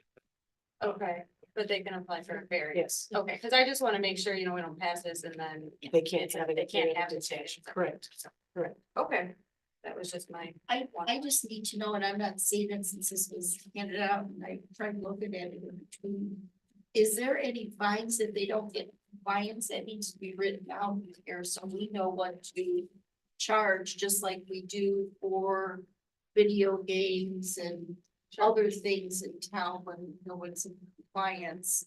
And we need to know if they're past the time that they should have their permits, what is it? If it's 30 days out, 60 days out, 90, if they never get, you know what I mean, the fines could be different each time, because you have to figure the manpower that's doing this, we have to compensate for that, that's what fines come in. So that needs to look at, and I'm sure Chief and myself and Dave and Frank and look at that. If I could just comment, I mean, it sounds like my own perspective, I'm worried that by the time this, if it does, assuming it doesn't pass, it doesn't get unanimous approval on first reading today. I'm just worried that the changes by second reading will be so significant that we'll be voting on a different ordinance. But Adam, you have to have it because a lot of our other ordinances. No, this is, I'm just saying, I would prefer to have another draft and take this from step one at a later meeting. I am just afraid that this will be a Frankenstein's monster and we'll be coming back to amend it in future meetings. I would my own preference, and I'm not telling the council what to do, would be to incorporate the changes that were discussed in the study session and then bring this up for a vote on a clean draft that everyone's had a chance to review at a subsequent meeting. That's just my own preference. For my office, I would have to kind of agree with that. And you can't have council members at, when we're talking with department heads more than two because it's a quorum. But there's just a lot of things to hash out to just make sure. Because we filed the ordinance. I just had a situation where we had, for the video games, we had two businesses that were late. It reads $200 to $1,000. Well, it's not my decision to pick which we're gonna charge them in a late fee. So we need to revisit that ordinance too, because I just did the 200, because one gentleman had 30 video games. Was he gonna spend $200 on each one? That's not fair for him and his business. So we have to, our staff, my staff has to react to all this. And we're the ones that answer to the residents or the businesses when they come to pay the fees. So could we make a motion to redraft it with the amendments and include the late fees? Yeah, So that you have to come up. You with- could just do a motion to take, well, there's a motion pending, so it has to be voted on unless it's withdrawn. But another option would be a motion to table, which means it has to be brought up in the next regular. Don't we have to withdraw it first, though? Yeah, you would have to withdraw and have the second agree to withdraw the pending motion and then have a motion in a second to table. Because Chief and I've talked about it. I know I sent an email to all you guys about, did this happen? I had to send out 3 different ones, did this happen? And, you know, and I said, did the chief even look at this? So. My own objection to the ordinance aside. If we don't table this and we continue through, by the time these changes make the next meeting, I think we will be looking at a different ordinance and we will be in a pickle altogether. I'll But make a I, motion to withdraw the ordinance. You need the second. I'll withdraw the second. All right, and then. We table it to. Okay, we want to make a motion to I'll table. make a motion to table it to the. I'll second that. And I want to thank the council for doing that because we have to look at so many, Dave and Frank are in the midst of recodification. I do codifications, they look at recodification. And there's so many different ordinances, resolutions from back in the day that we need to pull together and see how it affects us, so we can change it all at once. So everything is in harmony. And it makes it easier on my staff with the residents. So I thank you all. I would just like to thank Councilman Grisovich for her tireless work in the last week, speaking with the department heads. I think we have some internal hills we have to climb For first. Jenna being a new council member, she's done an outstanding job on this. Along with So the we, other councilman with her. And we'll keep moving forward with it and just ensure that it's clear and something that everybody with and everybody is comfortable with. Well, I believe it's exposed a lot of other things. I mean, Yeah, I've it's heard exposed a lot other of- conversations for other areas. Yeah. And it's just one of those things. We can't solve everything, but I agree with Yeah, you, progress, not Councilman perfection. Grisovich, that this just needs to move forward a little more complete and not as a Frankenstein.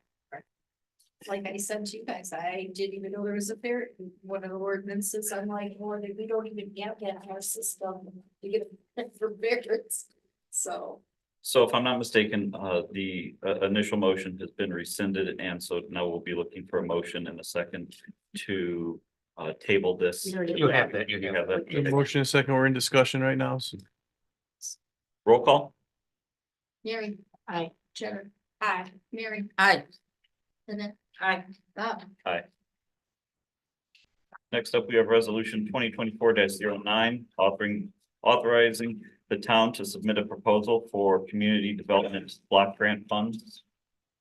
Make a motion to accept resolution 2024-09, bless you. Authorizing the town to submit a proposal for community development block grant funds, the CDBG. And I see that they're already working around town, changing those.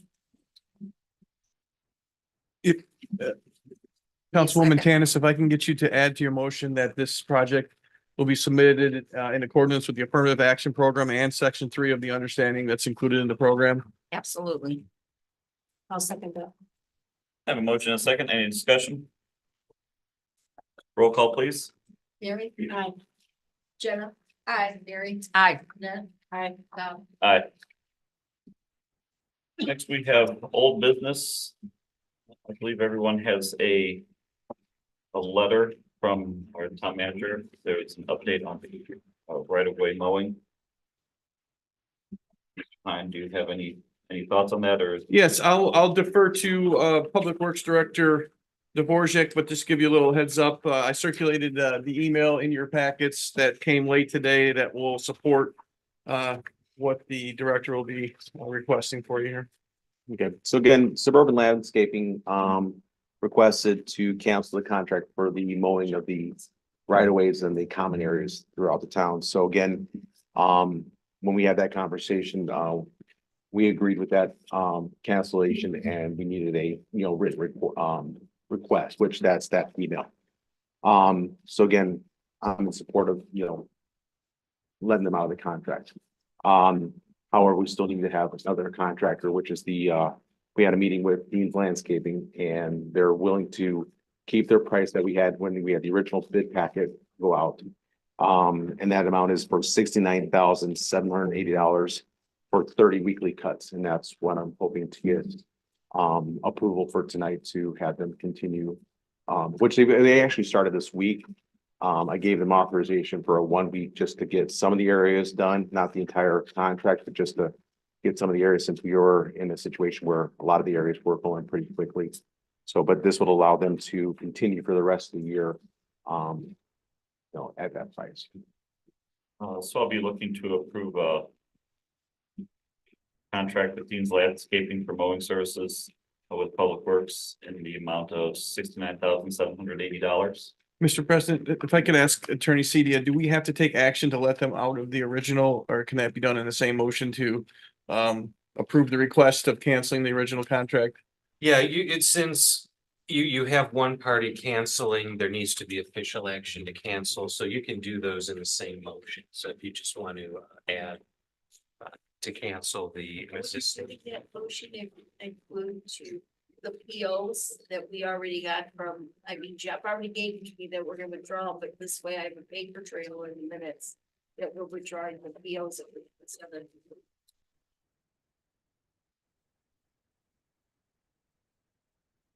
So what do you want to think about? Yeah. All right, so yeah, if I can say, we would be looking for a motion to agree to cancellation of the existing mowing contract with Suburban Landscaping to enter into a contract with Dean's Landscaping for the amount stated. And sorry, Debbie, you could All the POs that were presented. draw the POs presented related to the canceled mowing contract. I'll make that motion. I'll second that motion. I have a motion and a second. Any discussion? Roll call, please. Amy? Aye. Jenna? Aye. Mary. Aye. Aye. Aye. Next up, we have the contract with All-in-One Party Rentals before us. This was discussed. So this quote came in, again, time crunch wise today. I would ask for approval of this quote, in relation to the final bill to be minus sales tax, and they're still negotiating the damage waiver that's included in the invoice. We're trying to get that removed. So if it would be not to exceed $6,930.40 at this point. If I may, I wanted to ask a question about that. I noticed it says the back of this contract contains important terms. Is that the damage waiver you're discussing? And did you get anything else besides what you have here? This is all I got from the Okay. Summerfest. Again, the damage waiver seems to be a deposit in case any of the tables, tents, chairs are damaged, so they're trying to get that again.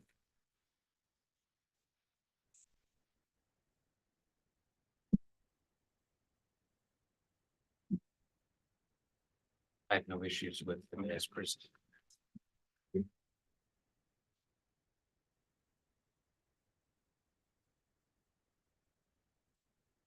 And you said this was comparable to what was spent last year?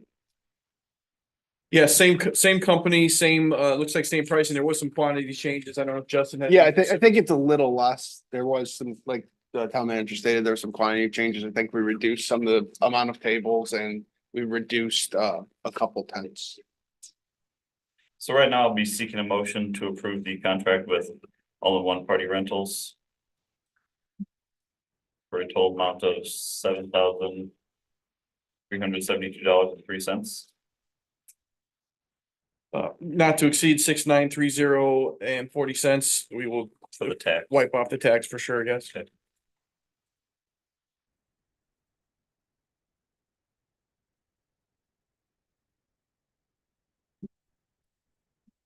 Do I have a motion to approve not to exceed $6,930.40?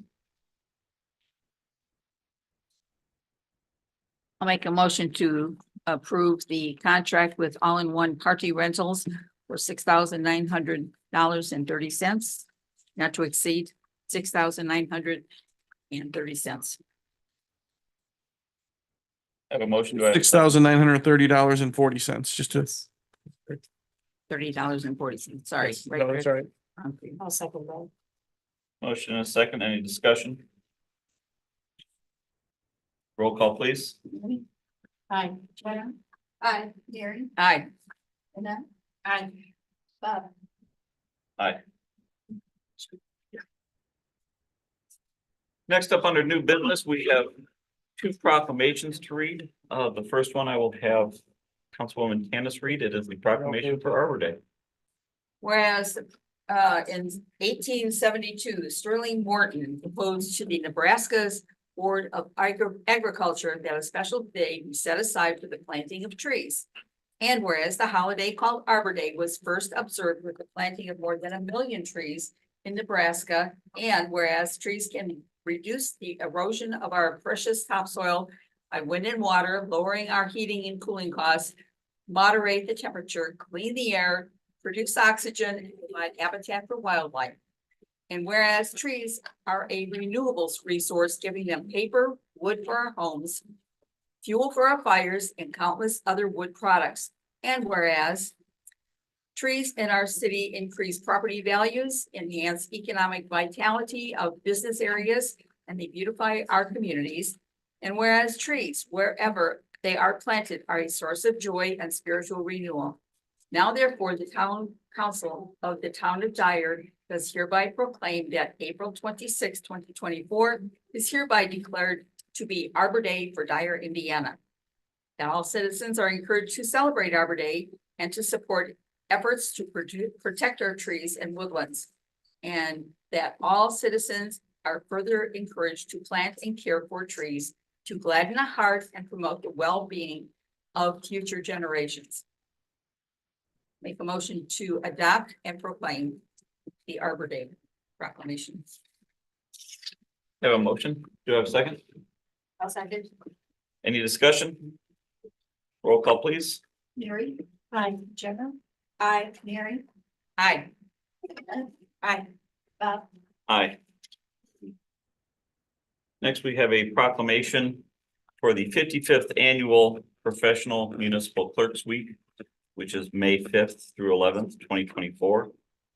Whereas the office of the professional municipal clerk, a time-honored and vital part of local government, exists throughout the world.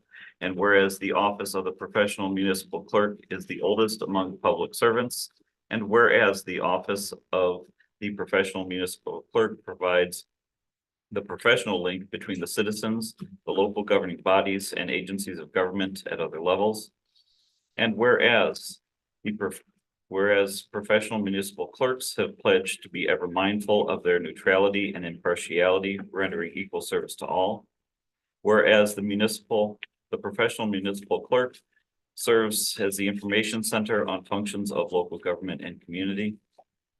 Whereas professional municipal clerks continually strive to improve the administration of the affairs of the office of the professional municipal clerk through participation in education programs, seminars, workshops, and the annual meetings of their state, provincial, county, and international professional organizations. Whereas it is most appropriate that we recognize the accomplishments of the office of the professional municipal clerk. Now therefore, I, Robert Starkey, Council President of the Town of Dyer, do recognize the week of May 5th through 11th, 2024 as Professional Municipal Clerks Week, and further extend appreciation to our professional municipal clerk, Debbie Astor, and her staff, and to all professional municipal clerks for the vital service they perform and their exemplary dedication to the communities they represent. Dated this 18th day of April, 2024. Do I have a motion to accept this proclamation? Move to accept that proclamation. I'll second that. A motion and a second. Any discussion? Roll call, please. Aye. Sorry, Mary. Aye. Jenna? Aye. Mary? Aye. Annette? Aye. Aye. You do a great job, Debbie. The whole staff does. We have a strong staff. It's probably the strongest it's ever been. And all the double checking that we have to do in our office with State Board of Accounts that we sign off on. We catch a lot of things that we get money back on. It's behind the scenes and it's underestimated, but you guys really do. Yeah, they're very busy bees. Thank you, though. Next up, we have Gettler Street, the bid award. We'll be looking for a motion to accept the bid from Milestone Contractors North LLC in the amount of $899,850.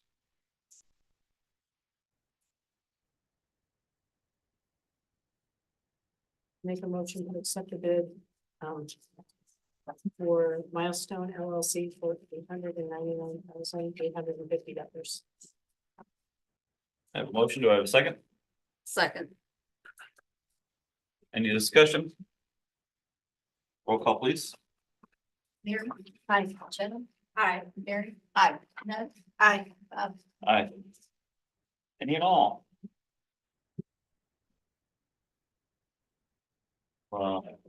Entertain a motion to adjourn. Oh, yes, sir. Colin Zakovic, 605-213th place. Would like to ask council if they can set up a special study session so that we can go over, like, people come in that are for chickens, against chickens. You guys can ask questions, we can give you guys answers.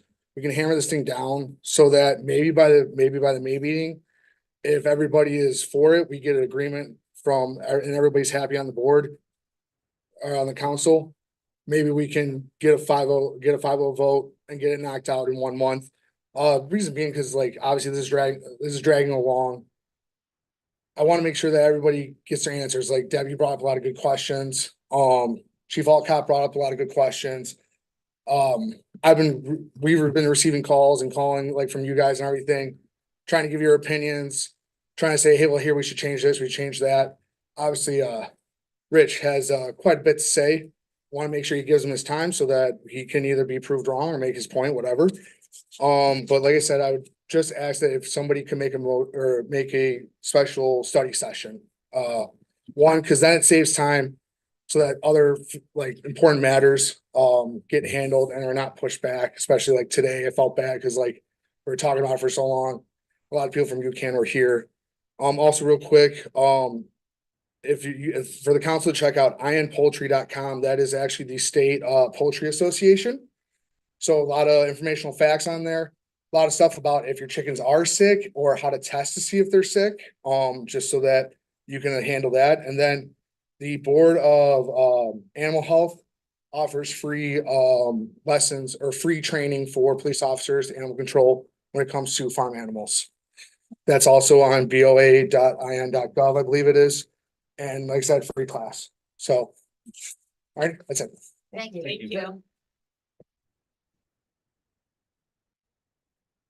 Motion to adjourn. I'll move to adjourn. Do I have a second? I'll second that. Voice vote. Aye.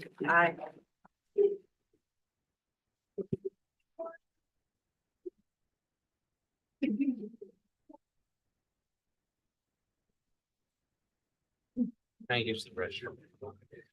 Yeah. Yeah. Yeah, we do. I'm waiting, no, because. We just change later. Run.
April 18th, 2024, Dyer Redevelopment Commission meeting to order. We've done the pledge, we've done the roll call, and if we have any citizen input. Hearing none. Moving on to the consent agenda. Do you have a motion to approve the consent agenda as presented, which includes the minutes of the March 21st, 2024 Redevelopment Commission meeting, claims totaling $292,617. So moved. A second? Second. Any discussion? Roll call, please. Aye. Aye. Aye. Aye. Aye. Next, we have old business, the downtown district, John Burge Lane and Hart Street. Town manager, would you like to Absolutely. expound upon that? So in your packet and on the screen, you have the latest concept from the Arts Group. This is downtown, which is the John Burge Hart Street area. You'll note that the concept takes into consideration green space number 3s, which are the houses that are in the comp plan that we would obtain. The walkway in the middle of the block. It also includes John Burge going into the park via a relocated Schulte Street. And it also highlights a couple areas of beautification, meaning the gateway treatments at 30 and Hart and also at Gettler and 30. Those are all opportunities that the Arts Group has presented to us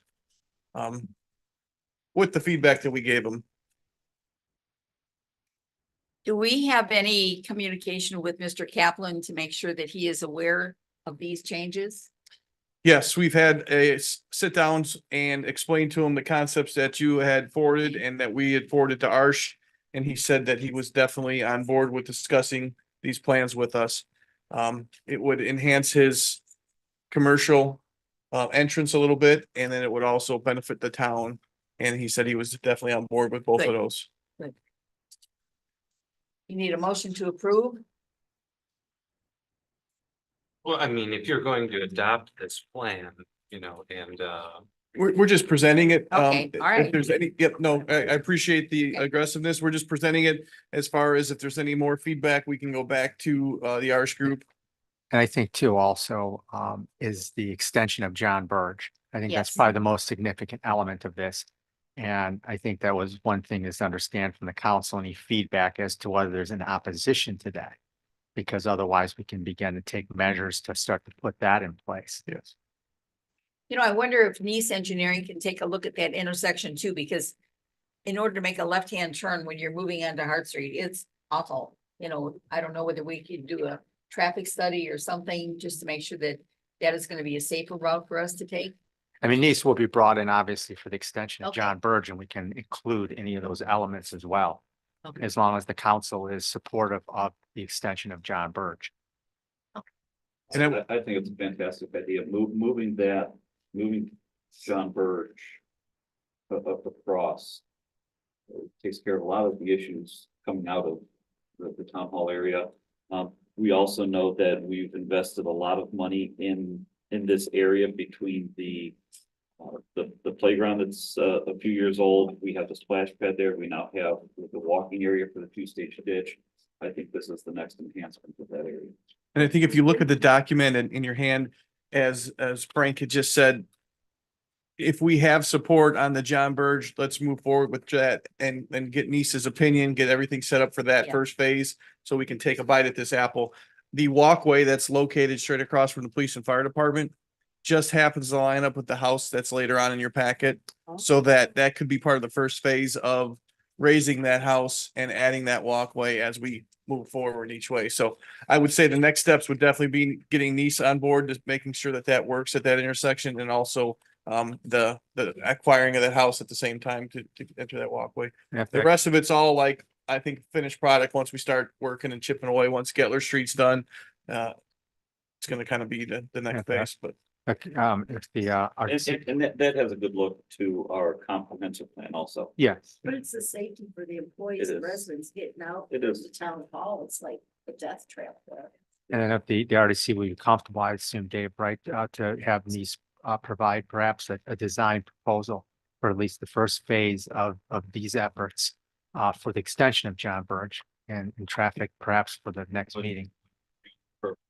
Feel more comfortable if we motion you Yes. to work with? Okay. Yes, I'll so we make I'll make a motion to direct the town manager and town staff to work with Lee's Engineering to begin an initial proposal for this project.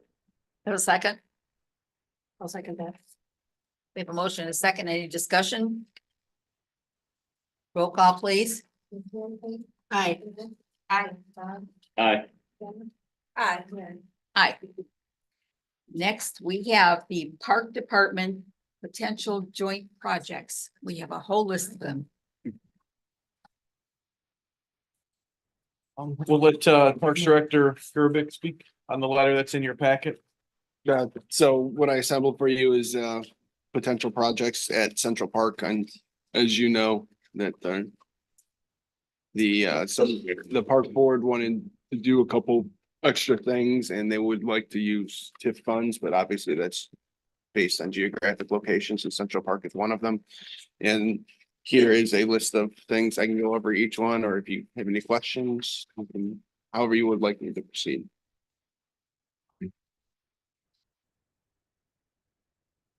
And I think that's good because the Park Department needed some direction too, or not the park, but the Park Board needed some direction. So I think working together with them to look at all of our accomplishments that we've worked together, that's really important.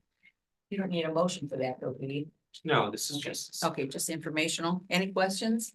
So I think these are all great projects. We did talk about that at the park board meeting. I can't imagine there's any consternation with any of them. So the park board will run with these projects, and once you get to a point where you need funding, they'll come back to us, or are we looking to? That would be the plan. If I can add to that too, if you're okay with it. I would almost see if we can ask for action on 1 and 2 that's kind of already been for the season starting, that we're trying to get that done for this season. These projects are already in place. It's just they need assistance with the funding. And that's kind of where they're coming to RDC with it. So the dog fence relocation, it's required because we're adding that road for Summerfest. So this is more of a joint project. That's gonna happen in the next Couple weeks. with weather. Batting screen caging on the east side of the park. This was a resident concern that came to the council. We said that we need to definitely do something over there. The plan is in place. The project is in place. So I would definitely seek funding from the RDC to help with those two at least. Flagpole lighting is probably one of the complaints we get with the large flag not being lit at night. So 1, 2, and 3 could definitely be done probably and completed by the time we meet again. Do And we then- have any figures on these? Yeah, I would I recommend it not I to do exceed. I do on 1 and 2, the dog park fence relocation, it was for $9,333, I believe. Who company? It was FFC out of Cedar Lake. I just am not familiar with the batting cage screening area, and that's an area I would like to look at. I'm not sure exactly what that all entails. So, Well, it's already up there. yeah, It's, so this is the green trees that'll be added to next to the batting cages. Justin, you can elaborate a little more. So they're calling it screening, but it's not the mesh screening that you're thinking of batting cages. What this is to add basically a green wall of trees and plants so that the residents, when they're sitting on their back porch, they're literally an eye shot from the kids swinging bats, throwing bottles, making noise. There's no visual protection or them or a buffer between these houses. Yeah, I So- wonder if that's the residents' responsibility to plan. If they have an issue with looking at the batting cages. It's just my thought on it. Absolutely, and a valid thought at that. This project was a culmination of the residents coming to these meetings and then the park board appeasing and saying they agree that the batting cages are close to the houses and the best we could do is some screening. So I agree that you have a valid point. I think that we're a little bit farther down the road as far as we met with them, and we kind of do admit that the batting cages are probably they're not in a good location. If we could Right. What was the cost on that, Justin? on the screening, it was just over 30,000. There's about 400 feet of 6 foot tall spruces that are getting planted.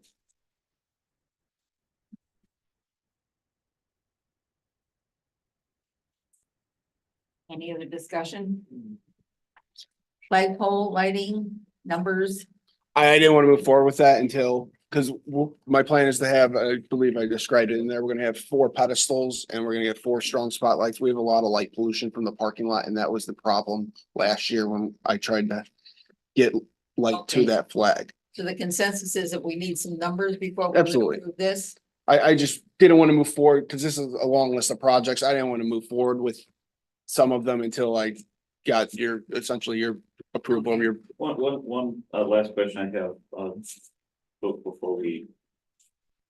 It sounds like we're going to pick a not to exceed number. Mhm. In order to, so we've said 1 and 2, 3 needs to get done. But, you know, core area bleachers, we know we need those. We've had several conversations about this. If I'm just looking, is it worthwhile just having a quick 5 minutes to determine a not to exceed for all 7 of these, so we don't, I'm assuming we know we're going to do them. They need to get Yeah. done. And I don't, for example, if we could get the Central Park North parking lot stamped concrete, if we can get that done by Summerfest, that's good too. I just hate to. Even irrigation for the plant. Yeah. Already been put in. by Yeah, the Gold Star and, Memorial. And I think it's important to add that the park board and staff have committed to these projects as being needed out there. They're gonna probably get done, and then it's gonna have to come from park board money that's just not there. But the projects are on the list to get done, so if we have to take it out of an existing, but it's gonna be one of those kind of situations where. Yeah. Could I ask a question on that? If these are joint projects, is the not to exceed number going to be for the entire estimated value of the project, or are we going to deduct from what parks estimated contributions? Not completely understanding your question. I would think if you apply a not to exceed, the parks will make sure they can do what they can, and the projects that they can't do and don't have that money for, will have to come back to the table at some point of either the park board or come back here to the RDC. You did understand my question. I did, and you know what, this is why I have said for a while that the park board and redevelopment, we should have a joint meeting somewhere along the line, and I would like to do that. You know, sometime before too long. I think it would be helpful to all of us. And I agree with you, and I think actually we had one not too long ago as well, and I think this is where the park board assigned the director to forward those joint projects to us here for consideration. But I think definitely moving forward with the RDC funds has been so relied upon for the parks Yeah. board. You're right. So what would be the not to exceed number be?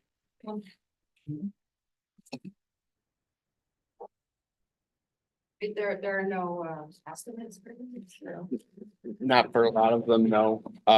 Like I said, the problem with the stamped concrete, it's complicated work, and it's without me having a vendor come out and quote it, and I wasn't gonna be able to get that before you in pardon me, before the meeting. So I just wanted to give you a rundown of what I was trying to do, and I'll come back to you with estimates at that time. I would feel much more comfortable with that. An estimate of something. I think the park board also was under the assumption that like last year, I think there was, the RDC had granted up to $250,000 to complete the projects that were for 2023. I think they were kind of looking for the same kind of support motion this year to kind of grant that. But if you're looking for specific items now and dollar amounts, then we will get back to you. Just, I think that's possible to get back by next meeting or so. 1 and 2 are in progress now, so if it's not RDC, it will have to be park money for those, so. Okay, did you said for the batting cage screening would be how much? It was just over 30,000. That's what I wrote down. I just thought that's. It's. So we have approximately $50,000, correct? A little, no, right around 40. Okay, so not to Yeah. exceed, yeah, but I know how that goes. Uh, Not to exceed 45,000 would take care of 1 and 2.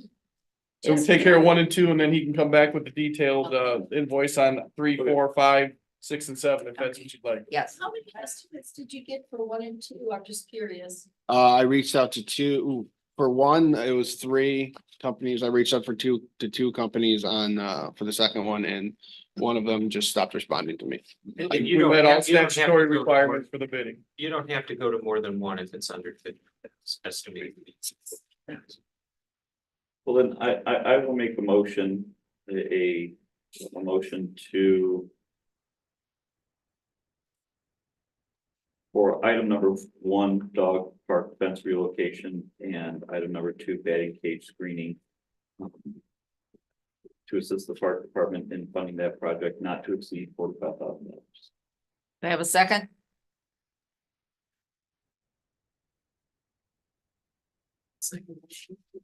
We have a motion and a second. Any discussion? Roll call, please. Hi. Aye. Rob? Aye. I abstain. Aye. And I will set up the joint session, I think, so that we can have 3, 4, 5, 6, and 7, more detail presented. I just So- don't feel like I have. Next on the agenda is public art proposal. And as you can see, it is a 3D version of it right up here. I wish that you could share the enthusiasm of the artist himself. He's been in numerous times to talk to us about what our ideas were, what his concept is. And I think, you know, it's really important that we are so fortunate to have a local artist that's willing to do this. Last night at the A meeting, we had the Indiana Arts Commission leader talking about public art and how important it is to all of us, and especially our quality of living. That was such a moving kind of a description of how it affects around us, and even what's on the wall over here. You know, this is all public art. This is part of it. And it's really important that we support that. When I was talking to her, you know, she was talking about, you know, if you want to have public art, if you want to have a mural, that they'll give you a list of people, they'll get a word out to all artists. We have one that is right from Dyer. And a year ago, last November, as you know, as it said, he approached me. So it's again, another example of our residents coming to us and requesting certain things being done. He's been able to work with us. I hope that he can come to another town, to a town council meeting. We would like to get a press release on this if it is approved tonight. And the idea was, you can read just what it says. It talks about, I got your back. Now, grammatically, I would like to change it to, we have your back, but you know, we're going to be talking about that as a slogan for the proposal itself. But what it's depicting is that, you know, Dyer is the protection for everybody. You know, we take care of things. People know that we are always there. Our first priority as town council members is to make sure that people are safe. And that's what that is what he's depicting here. And again, we asked him to do something about patriotism. And of course, that whole corner, and it's beautiful. It's going to be so nice when it's up, and there people are going to be able to see it on their way to the South Shore, back and forth. There's going to be a flag there. It's a passive park. I think it certainly is an asset to Dyer, particularly for all of us that appreciate art expression. And we already have a mural, we have the bison, we already have some examples. The entire inside of our town hall has lots of public art as well. So we would need to make a motion to approve that we move forward on the public art proposal. What does that mean exactly, funding, or is that? We're not really sure on the funding, but we're looking at several sources for the funding. Obviously, RDC would have a part of it. We also were informed last night that there were grants available from the Indiana Arts Commission. She was really happy about what we're able to do, and she wants to be contacted immediately too. You know, and there's other entities here in town that would be willing, I'm sure, that would like to donate something because they want to put their stamp on it.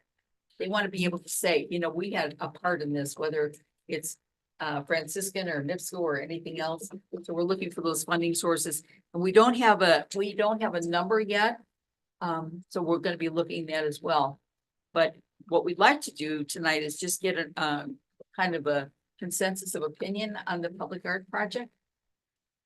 Yeah, my own opinion, my own recommendation for a motion, given that we don't know where the funding or anything is Correct. coming from yet, would be just kind of like we did earlier to instruct staff to explore options of moving forward with this project, and then when we get something more definite, then you Can I add something to that, Madam President? Yes. So on the screen, you have a concept from the arts group, which also did the downtown area. Right. He left the middle part generic enough where that if the council RDC approves the art that you see in front of you, that can be placed in the middle of this on this corner. So I think your phase on this one is that the approval of this art, if you like it, tell us to go back and seek funding and final cost of that being placed. And then your next agenda item is going to be kind of how this corner looks. So if you do not like what's in front of you, that the middle is interchangeable. It's not, the two projects aren't mirrored with each other. They're kind of work together on this. So. Yeah. That makes sense. One question. What is the, I know it's art, but am I looking at, what is it? There's actually like two figures that they see. It's like we have your back. We're there to make sure that you're safe. We're making sure that, you're taken care of. And I think one of the things that he explained the other day, now, mind you, this is his concept. The arms that are crossing are, we're holding the community together. We're all working together to make it all work.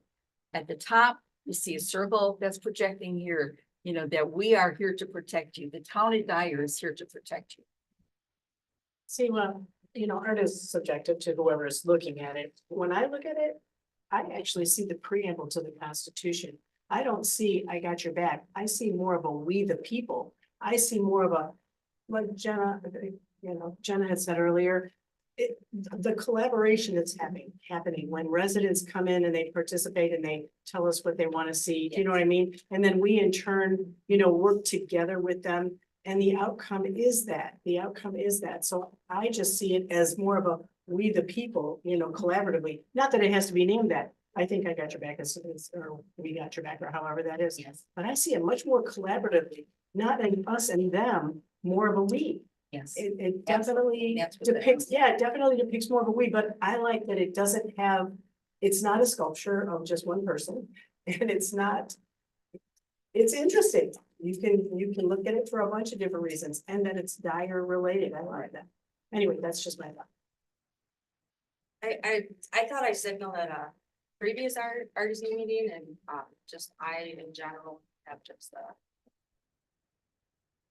skepticism about public art and government spending money on public art, and just for that reason, unless it were something historical that, were a memorial to, maybe move the statue of Sergeant Dave, Novacic, put him there in a more prominent place or another service member or somebody from Dyer. For me, that's something that I think is an acceptable public art. I wish you could have heard the speech that they gave last night because it was very thought-provoking and discussed a lot of emphasis. Bless you. Thank you. On public art and how it's important, the effect on the citizens themselves, and how people react to it. And it's something beautiful, it's a passive part. People can just sit there and enjoy it. And again, we have a great opportunity because it's on the way to the South Shore. So it's going to be viewed by many people. I don't know, maybe it's just, I don't see it. I would rather have something that is memorial, like memory, something. I just don't see what everybody else is seeing, but maybe I don't know if I like everything that has to do with just always, don't get me wrong, my don't- dad was a veteran, it's- but I don't know about everything being.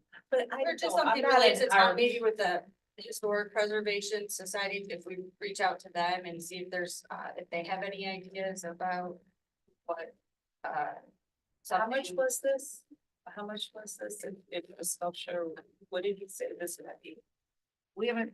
Oh, I didn't know Oh, if he's, he. no, he's donating. He's His time donating? and talent. He's already spent countless hours on this. He's been spending time with the students who put this together for us with his thoughts. And then if you're asking, he's projecting the cost for $48,000 for the art. There is a cost that. That does not include the foundation that'll be involved, that we would have to So prep there the is- property and that's what his project estimation is for. We brought in, I mean, he's already named a couple of people that could help us with this, like the steel and coming up with the structural design and so forth. So he knows, he's done this before. He already has several sculptures in Highland, and they seem to be very happy with the ones that he's produced.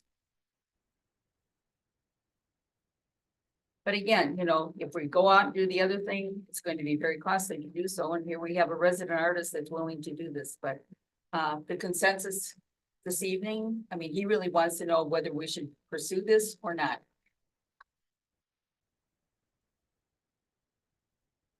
I like it because it's interpreted. I mean, when I first saw the stuff in Chicago, I was like, is this possible here? But it was something different. Right. I don't know, I think it's because it's someone from Dyer, that's the historical factor to it to me. Right. If we were to be bringing somebody in from another place, I think I probably would be more like Jenna and say, oh, I'm not so sure that somebody else. But has so many times, that makes it very different. Plus something different on different areas, and we're serving all different people, not, I mean, I love people's stuff. And I love what we've done, with the veteran family in that little park in Pleasant Hills, but I don't think everything has to be. Well, I don't obviously, think we were looking for a veteran park again, or anything of that sort, but it's just. No, I'm not. But we haven't even, I don't give it. Is the park even named yet, or are we going to need that? That park? Pardon me? The park hasn't even been named yet, or that area that we need. No, but you know what, Annette, I mean, we said at a meeting the other night where we were telling people, this is not a playground. People in Dyer think it's No, gonna be a it's not. playground, and we're trying to get away from that and tell people, the correct title would just be something like, it's a passive park. It's just like the Veterans Memorial. It's something that's nice and quiet. People can sit down. We have a lot of walkers up that way. A lot of them. And I think it's just a nice where they can take a break and sit down and enjoy it and count the red cars that go by, I guess. But I think it's just something that's passive. We enjoy public art. It's all over the place. It just, how you perceive it, I guess. So, And I think that's what it is, I perceive it. so we have a consensus here. I don't see it. But that's just me, I'm not an art person, I mean, I'm not. Yeah, no, I'm not comfortable with taxpayer money on something abstract. I don't get it. Maybe This is why I teach art. Well, I don't know about it, just spending $30,000 on trees to cover up somebody not seeing baseball. Yeah, well, and we're paying $30,000 for trees because we collectively made a mistake by putting the batting cages where they are. They should have been relocated. I don't know. I get them. We for the just batting had to talk 20 minutes to explain to 5 people in this room what this even was. Once this goes up, I couldn't tell you. I couldn't tell you. And no, I mean, we don't need a statue memorializing something on every corner, but the corner's looking great. We do something like this, just add some favors to it. I don't know, because there is a space, if we need to do something. I don't know. I think because the South Shore is coming there, we're gonna have a whole bunch of different kind of people coming through this area.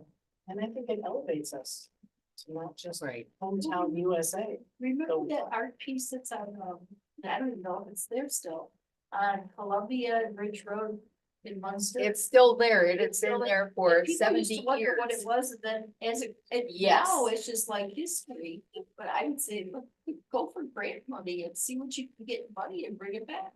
Right. And some of the questions that they asked last night, what is our vision for a more vibrant community? What or who is missing from it now? What are our community's unique, creative, and cultural assets? How do we work with arts and cultural groups now?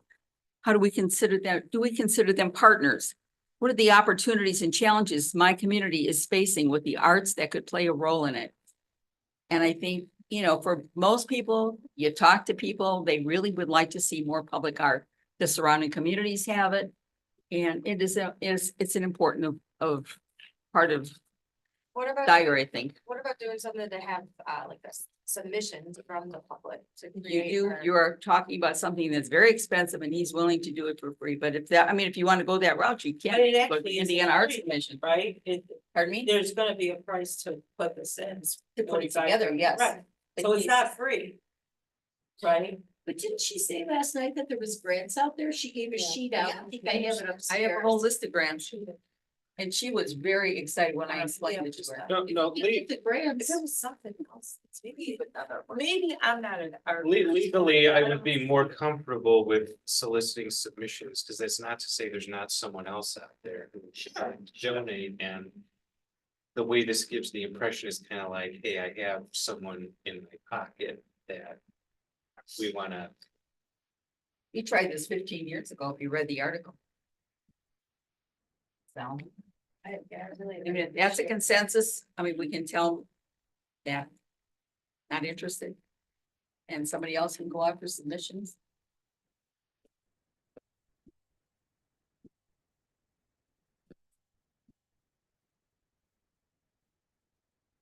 I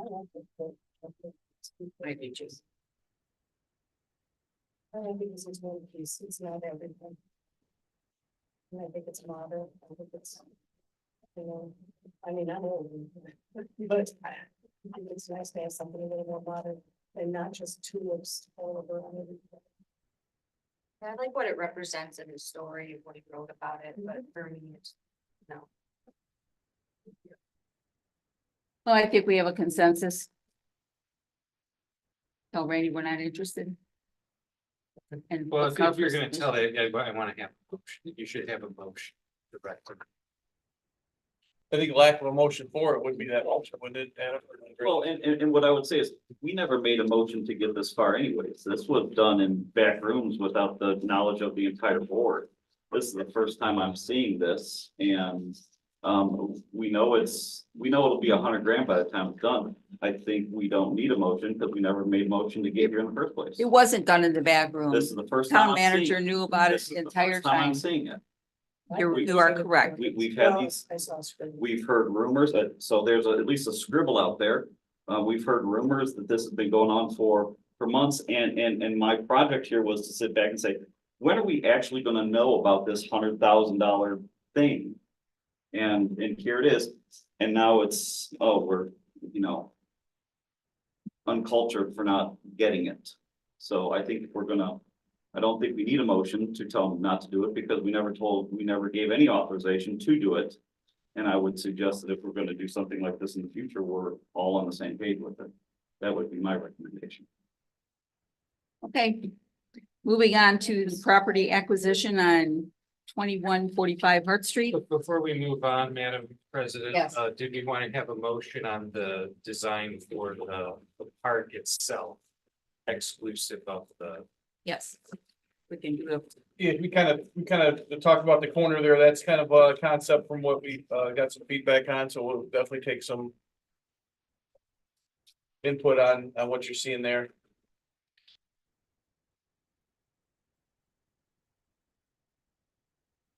There's a consensus any particular way we can have them go back to the drawing board. Could you tell me what that kiosk is? What is that? Yeah, so he struck it with the X in there because when he submitted, he said this is a potential for us to put some kind of presentation for dire functions, if it's a digital display board that wrote, or a place to put up community bulletins or advertisement of what the actual town is kind of sponsoring. That's the square up there after the walk path. It's kind of like you walk there. I'm thinking almost like if you go to at the mall and there's where you go to the master map of what's available and stuff, something like that. He calls it a kiosk. In this day and age, it could be digital screens. It could be just a place for putting up community bulletins. Where was he gonna put the flag? I thought that was the space for the flag. That was my So- understanding. The flag actually, there's been several, arched along that walkway has been a suggestion, or if you want to go with one large one. We have the one large one at Central Park, so I think this one could be one that we could represent, you know, military, but it's in for input if you guys see something you like or don't like, we'll strike on it for the next one. I think it's plain, but in a good way. It leaves it a blank canvas for whatever we do in the future. I do like the idea of, I think we've all said one of the consensus agreements for Texas, this is going to be a heavily trafficked area with the train station there, having a spot for a digital board or a wayfind sign or something time related to capture all those eyes. It's a good idea. It kind of brings you the sheet that's tucked in your packet here. So when he designed this, he designs the middle for, if you guys decide putting public art in the middle, it'll go with any project, but around that, you could do any of the concepts. So we kind of looked at the one, this could be a great entrance to Central Park, the top left. The clock and the wall would be a great addition to 213. Oh, yeah. Any of these we talked, I know, Councilwoman Tim had mentioned some of the shade structures in the past, so there's a couple examples of ones that, nice little splash pad there. I really like that bench. I just think that's probably a pretty expensive bench for 2 or 3 people, but it looks really nice. The clock tower, if you added a digital screen clock tower, on that corner could inform the north side residents driving through there and still leave the middle open for a future public art choice or whatever you have it at. That top right shade structure would look good in just about any one of our parks. Yeah. So those are, I Yeah, thought, 'cause it- finally the way the thought was sun's cast that, down. north section where the sidewalk was on the other picture. And that I had mentioned at a previous meeting, like a parking space or some kind of drive-through for food trucks or some kind of like market, like how Pheasant Hills Market, to make it more of like an economic area or use, you know, I don't know, it doesn't have, just feedback. I see what you're saying. Can you go back one slide, Frank, to the concept? So food trucks here, I would almost, again, great ideas. It's very congested. It looks like it's what, I think it's just under 2 acres. What is it? And I think putting something that caters to food trucks there all year round would almost insult the businesses that are there and possibly be in competition since it would be a special event. You're gonna be right in the parking lot of the grocery store, right across from diners and restaurants and stuff. I'd have to follow up, and I've read something about ways that other communities have dealt with that issue of the competition, like right by the business, isn't that, that's an area there. The bank, you said? You know, where they do the motorcycle Yeah. training and stuff like that. Yeah. Bowling alley. I think the overall, the view here might look like it would cater to some trucks, but I don't know that we have Like enough. more from like the parking lot area, like there, and kind of keep this front is fine, you know, but it was just an idea and it's. But just with it being in the Nixie development area, you know, commuters, if there's like, they get their coffee or a burrito or whatever, they want, you know, just stuff that's. I got you. I think Griffith is something like that, don't they, on Broad Street, they're, on Fridays or something on weekends, yeah. Any further discussion? Moving on to the property acquisition on 2145 Hart Street. You have the blurb in there, the little paragraph. I was happy with the timing, seeing the for rent sign up there over the weekend and getting this on the agenda for today. The owners did come in and meet with me at the town hall. They are interested and would ask if we would proceed with the process of the appraisals and the formal bid and go from there. So I'd be seeking a motion from the RDC to get appraisals done for 2145 Hart Street. I'll make that motion. Have a second? A second. Any discussion? This Roll call. Fits in perfect with the comp plan. Yes. All I'd like to say is when if this takes place and you go to closing, Adam, the last piece of property that we purchased on 213. I've been trying to get a hold of county, it's like the tax rolls for us to pay. To do paperwork together to get it off the tax rolls. And there's a paper at closing at wherever you close at, that should have that sheet of paper, that it's off the tax rolls. And it doesn't seem like. Yeah, the you got something from closing county. companies are doing that. For municipality, I don't know, this is like the third time it's happening. Last year, remember, we had 12 properties that we had to get off the tax rolls. But it's something that started with closing. I'll look into that. Thank you. Anything else? Roll call, please. Aye. Aye. Aye. Aye. Last thing for I know we're ready to get out of here. The bid award for Milestone for $899,850. Since this is going to be a TIP project, I would feel that this board could also, support and acknowledge that. We have a motion to approve. So moved. Second, I'll second. any discussion? Roll call, please.